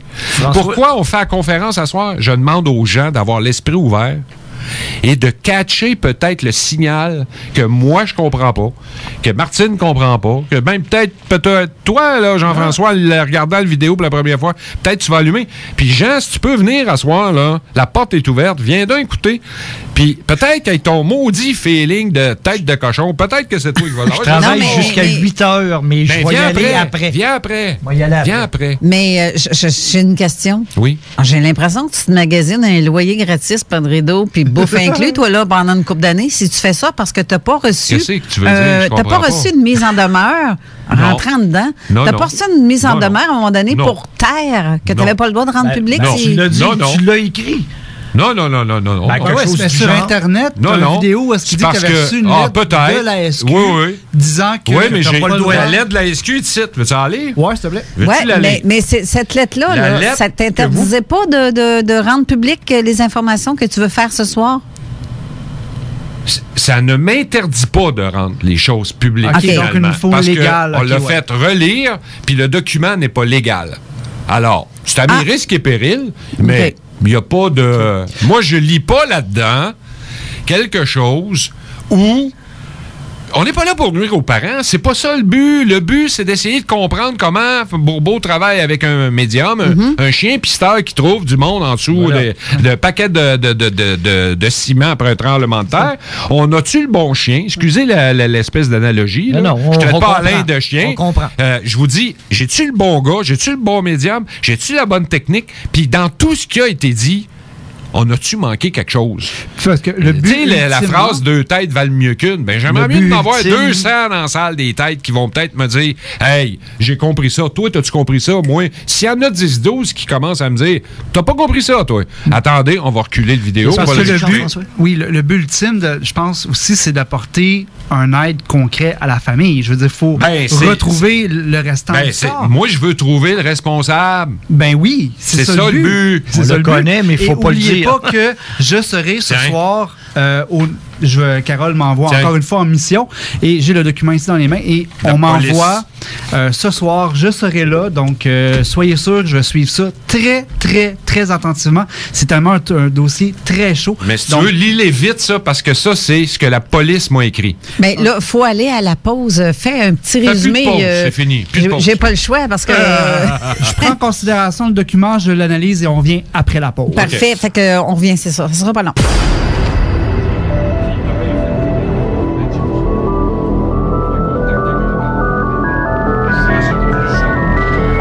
Ah oui. Ben là, j'écris un livre.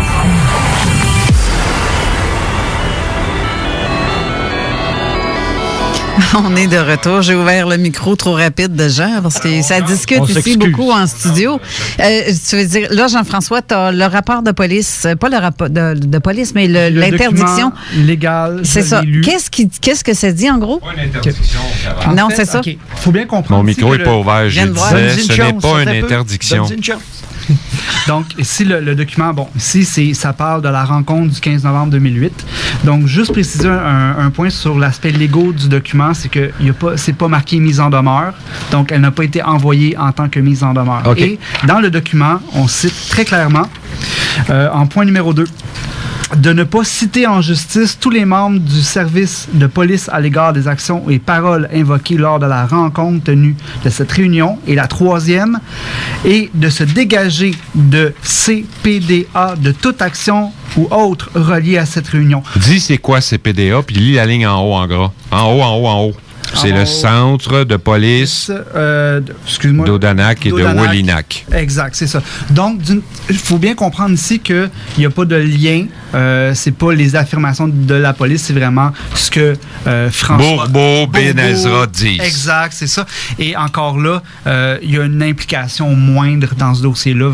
C'est vraiment par rapport à la démarche et on ne pointe pas personne. C'est ça. Eux, ce qu'ils ont voulu que le monde comprenne, c'est que Bourbeau Bourbeau a demandé de l'aide aux flics. Les flics ont dit oui, mais commence pas à les dire à tout le monde que parce que tu fais ça dans le poste de police, on entérine tout ce que tu fais, on est tous d'accord avec ce que tu dis, puis c'est parce qu'on est d'accord avec tout ce que tu dis et fait, c'est pour ça qu'on t'a laissé rentrer ici. Ben, c'est comme ceux qui... Non, c'est comme ceux qui faisaient des conférences ufologiques au MIT. Ils disaient le MIT nous entérine. Ben oui, ça n'a aucun rapport. C'est pour ça qu'Astor... Faut louer une salle. C'est pour ça que l'Université de Québec, maintenant, je suis plus capable de louer de salle parce qu'il y en a, comme tu te rappelles avant, j'étais toujours au De Coningue, salle 1C. Ouais. Je peux plus louer. Ben, le Garpan non plus. Ils veulent plus être identifiés aux ovnis. C'est ça. Excuse-nous, Suzanne. Et Suzanne. Carole, pardon. Non, derrière toi. Il y a une photo qui est prise du document. La femme derrière. Donc, s'il y a quoi que ce soit, si les gens veulent... Est-ce que je peux la diffuser, François? J'ai ta permission. Diffuser quoi? La lettre? Oh oui. OK. Donc, ça sera disponible. D'un point de vue légal, il n'y a vraiment pas de problème. Donc, ça va être disponible sur ma page Facebook du fond de mes archives et ça va être sur Zone Parallèle aussi. Là, il me reste pas grand temps pour l'émission, donc, mais je veux parler. J'ai une question à poser. Oui. Ça, je t'ai dit que je te poserai la question et je veux que tu t'expliques sur ce que tu as dit à Tout le monde en parle. OK. Vas-y. Je t'explique. Explique-toi. Ben, tu veux dire le segment. Quand tu as dit tirer sur. Pas le gars, là, mais. Il y a 3 raisons, dont une, je pense que c'est pas de la prétention, mais c'est de rêver en couleur que de penser que ça va être utile. Mais si je sais rien, je ne le saurai jamais. La première raison pour laquelle j'ai répondu de cette manière-là. D'abord, qui la pose la question? Le fou du roi. Quel est le rôle du fou du roi? Ben non, c'est le fou du roi. Oui, c'est le fou du roi qui pose la question. C'est celui qui est là pour faire des jokes, pour faire rire le monde, puis baisser un peu l'atmosphère quand ça devient trop tough à comprendre, puis tout ça. Oui. Alors, mon droit à moi, c'est de répondre sur le même ton que la question, puis de qui elle vient, tu sais, de faire une joke, puis de faire des conneries. Tu veux T'avais l'air sérieux en ouais, mais moi, je suis un pain sans rire, tu le sais, je suis capable de t'envoyer une craque, puis m'envoyer l'air de bœuf.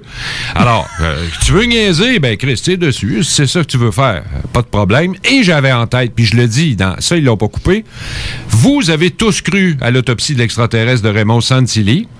Vous avez tous cru que c'était un vrai film de l'armée américaine qui a filmé l'autopsie de l'extraterrestre de Roswell, alors qu'on sait tous maintenant que Raymond Santilli, c'est lui qui a fait le film. Ben oui. Il a vendu ça à toutes les télévisions dans le monde, il s'est mis 16 millions dans les poches, puis il est tordu de rire aujourd'hui parce que vous avez tout mordu à l'hameçon gang 1900. Alors moi, j'ai répondu... C'était la deuxième raison. La première, me moquer et rire. La deuxième, c'était de dire, les sceptiques disent tout le temps, si ça existait vos maudites affaires d'extraterrestres, emmenez donc un cadavre. C'est comme les Sasquatch. Tuez-en un, emmenez-nous un Sasquatch. Si les ours existent, tu as un ours, puis on va avoir l'ours, puis on va pouvoir le dépecer, puis pogner une patte, puis une oreille, puis une tête. Tu sais, il y a plein de monde qui rembourre des têtes d'orignal, puis de chevreuil, puis on le sait que ça existe, on en voit partout. La même affaire pour le Sasquatch puis le Bigfoot, on s'est dit, pour l'extraterrestre, les gens demandent une preuve. La meilleure, c'est d'avoir un cadavre d'extraterrestre, pas l'empailler, mais à tout le moins, faire comme le film de l'autopsie de Raymond Santilli, c'est ce que j'ai dit. Et la dernière raison, j'ai constaté que ceux qui parlent d'OVNI dans les médias, en fonction de ce qu'ils vont dire, le témoin qui écoute, ou le futur témoin, va se mettre à adapter son discours en fonction de celui qui a parlé dans les médias. C'est tout le temps, ça? C'est vrai. Non, c'est pas tout le temps. C'est un phénomène récent, c'est un phénomène médiatique qui, maintenant, a permis à des gars en France comme... Labatt? Monsieur Labatt? Non, celui qui est venu, c'est Lebas qu'on dit en passant. Oh, ce que je savais pas. C'est Lebas. Ils l'appellent pas le bat parce que le bat en France... je l'ai dit. Ça veut dire la même chose. J'ai déjà dit que je l'ai rencontré avec toi. Comment il s'appelle? Thierry Painvidic, qui a fait un ACV puis qui a oublié complètement sa dernière visite. Il a écrit vers une anthologie de l'ufologie, une grosse brique, un maudit beau livre. C'est un sociologue qui a écrit comme Pierre Lagrange sur les ovnis. C'est très intéressant à parcourir. En tout cas, je ne veux pas vous embarquer là-dedans, c'est compliqué parce qu'il y a des livres très complexes, scientifiquement rédigés sur l'ufologie, à la manière de les médias cachent la réalité ovni au public, parce que là, il y a des index onomastiques, puis topographiques, puis des affaires de référence. Alors, donc, quand j'ai dit ça, je me disais, garde bien ça, le monde va entendre. Ils vont, premièrement, être en beau joie le vert, parce qu'ils saisiront pas le sens de ma phrase. 2, quand ils vont l'avoir saisi, la rage va tomber, l'intelligence va commencer à embarquer, et là, il y a un groupe qui va se dire, il disait ça en jokant, et il y a un autre groupe qui va aller plus loin, et qui vont faire comme j'ai fait, Partout, le cas d'Hopkinsville, Kentucky, au mois de l'été, en 1955. C'est quatre petits bonhommes verts qui marchent sur le toit. Les gens dans la maison sont mis à tirer à la 22 puis au 12 et ont ramassé 200 goupilles. Ça ricochait comme tirer sur une chaudière en métal. Est-ce qu'ils ont tué un extraterrestre? Non, absolument pas. Jamais. Non, puis il y a un cas comme ça au Québec. Hein? Au Québec, dans le livre de Jean Ferguson, Les humanoïdes, c'est le cerveau qui dirige les secours volantes. Oui, je l'ai lu. Il y a des cas dans ça où Jean rapporte que des Québécois ont fait feu sur des humanoïdes. Exact. Ils n'ont jamais vu ni de sang, ni de cadavre. Oui. Il y a un cas dans le livre Autre dimension ou Collège invisible de Jacques Vallée, dans le nord de la Californie. 2 chasseurs ont tiré sur des extraterrestres. Qu'est-ce que ça a donné? Les chasseurs sont revenus bredouille. Ils n'ont rien eu. Ce que je veux dire, c'est que notre technologie ne vaut rien par rapport aux extraterrestres, mais j'aime mieux dire aux humanoïdes ou aux entités non humaines, et que vous tiriez tant que vous voudrez. Vous ne tuerez jamais un de ces êtres parce qu'ils ne sont pas dans votre dimension. Faudrait pas partir une guerre aussi. Non, mais les gens... Moi, ce que je voulais, c'est donner un bon coup de poing pour que ça vibre. Puis Radio-Canada, je m'excuse, c'est tellement conservateur. T'as l'impression on parle d'une église. Puis eux autres, faut jamais que tu dépasses les bornes. Faut toujours que tu sois by the book. Pour vous rendre compte, allez sur mon site YouTube, François Bourbeau, tapez ça, là, Science Insolite. Allez voir mon entrevue, le pilote que j'ai fait avec Simon Durivage, qui n'a jamais été diffusé. Moi, je l'ai vu. Mais ils m'ont jamais rappelé, une fois que l'émission était acceptée, pour aller la faire, la vraie émission, puis la diffuser.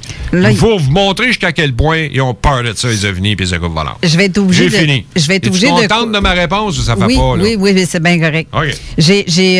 J'ai même pas le temps de te poser mes propres questions, mais j'ai dit au public qu'on pouvait poser des questions et j'en ai 2 très intéressantes d'ailleurs. Et la première, tu as quelques secondes pour y répondre parce qu'il reste peu de temps.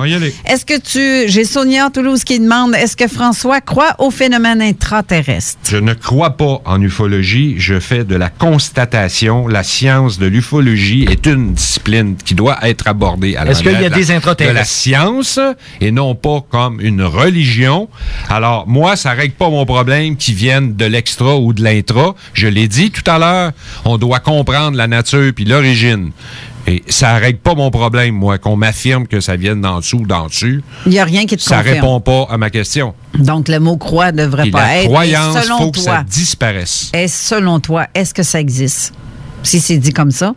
Ça ne répond pas à la question. Non, c'est ça parce que tu n'en as jamais vu. Exact. Non, c'est pas la question, même si je le vois. Là, j'en ai une autre. C'est pas écrit dessus dans le front, Made in intraterrestre ou Made in extra. Je sais pas. Non. Là, j'ai une autre question de frère Claude Christave. Bonjour, Claude, en passant. Ah, lui, c'est un Français qu'on connaît bien, mais lui est dans un mécanisme de croyance, pas de vérification. Bon, regarde, Claude te demande si le phénomène d'OVNI s'avère être dangereux pour l'humanité, selon vous. Les autorités politiques et scientifiques auraient-elles de devoir de prévenir les populations? Et dans ce sens, que pense-t-il des dernières déclarations du Pentagone concernant l'étude du programme AATIP, Advanced Aerospace? Moi, je connais. Ça vient de Delonge, là, puis du musicien. C'est ça, avec Louis Ellison. Louis Ellison. Ouais. C'en est un, mais c'est pas lui le fondateur. C'est le musicien qui a arrêté de faire de la musique, là, puis qui a été approché pour lancer le projet To the Star Academy. C'est ça, c'est lui qui a coaché, justement, mais ça s'est arrêté en 2007-2012. C'est un autre attrape-nigo, ça. C'est comme le MUFON, c'est pas sérieux. C'est rendu juste la grosse business où ça ramasse du fric et c'est toujours les mêmes personnes que vous allez entendre parler dans les médias. C'est toujours les mêmes que vous... Écoutez, j'étais allé à Toronto, là, puis c'était une vraie farce. Une vraie farce.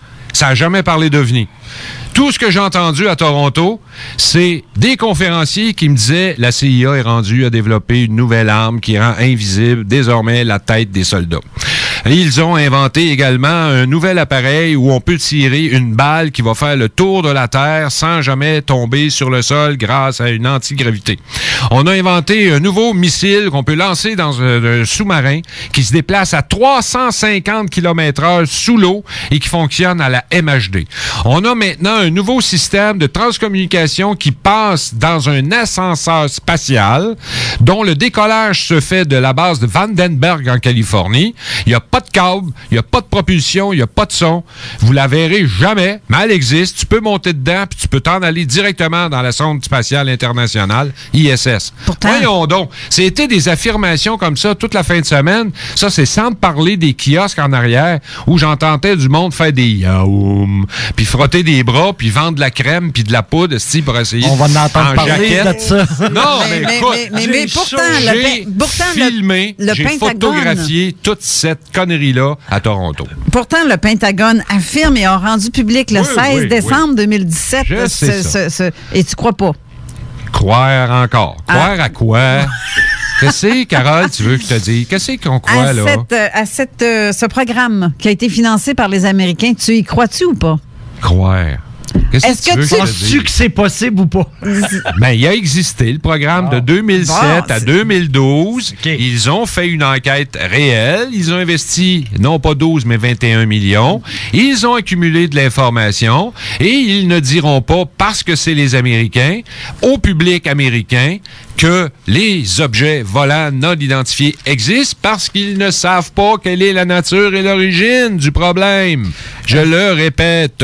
Donc, c'est ça. C'est pas des pelletés de nuages. C'est mieux de fermer ta gueule puis de laisser croire le peuple qu'ils vont déballer leurs croyances en disant les militaires savent tout puis ils cachent tout puis ils nous disent rien. Parce que sinon, le jour où le peuple va se décider à arrêter de croire, ils vont comprendre puis là, ils vont dire, moi, je paye plus mes impôts puis mes taxes parce que le 3/4 de l'argent que je paye, ça paye des chars d'assaut, des missiles, des AMRAAM, des Sidewinder, des F-35, puis tout ça, ça sert à l'armement, puis ils sont même pas foutus de tirer un missile qui se rend sur la secoupe volante. Mais c'est plus une question de croyance, ça. C'est une question de défense nationale. C'est ça. En parlant de défense nationale, là, on vient d'apprendre que les États-Unis, depuis tellement longtemps, ont développé une équipe ou une force militaire sur la Lune.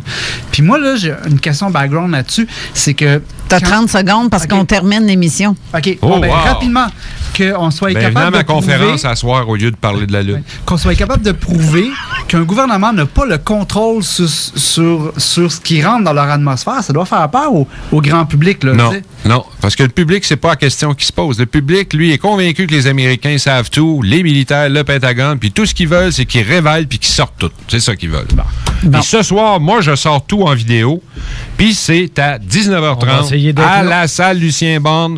Je vous le dis, là, les vidéos du voyant Benazra qui parle avec le père et le grand-père Provencher sur le cas de Cédrica. Venez dans la salle. Billets en vente sur place, 20 $. On accepte tout le monde. C'est un spécial zone parallèle. Et merci, Mme Lozé, de m'avoir invité. Et salut. Je serai là pour vous accueillir ce soir. Et promis, Carole, je vais te revenir là-dessus la semaine. On a bien hâte. Parfait, merci. Alors, je remercie les gens en public, pas en public. Je remercie plutôt les gens en studio. Jean Morissette, François C. Bourbeau, Jean-François Primo qui était en onde avec nous. Je vous attends la semaine prochaine. Je vais recevoir peut-être plus au téléphone. Ça va être le tour de Richard Glenn dans Les Vieux de la Vieille à venir jaser avec nous. Faut que tu reviennes, de l'ufologie. Et en effet, merci. Et je termine en vous disant, faites la paix et non la guerre entre équipes, s'il vous plaît, parce que de parler contre un ou une autre équipe ou un autre enquêteur ou quoi que ce soit, ça fait de nous les trous de cul planétaires en ufologie. Puis c'est pas très, très winner, ça, comme en fait, c'est ça. Alors, je vous remercie beaucoup. On se voit la semaine prochaine. Jean-François, 2 secondes. Oui, rapidement. C'est que tout le monde pourrait travailler ensemble dans cette industrie-là. On aiderait des témoins. Donc, gardez tout le temps ça. Il faut tout le temps qu'on travaille ensemble. On en a fait la preuve avec le cas des écureuils. Et voilà. Merci. Bye-bye tout le monde. À la semaine prochaine. Non, mais c'est la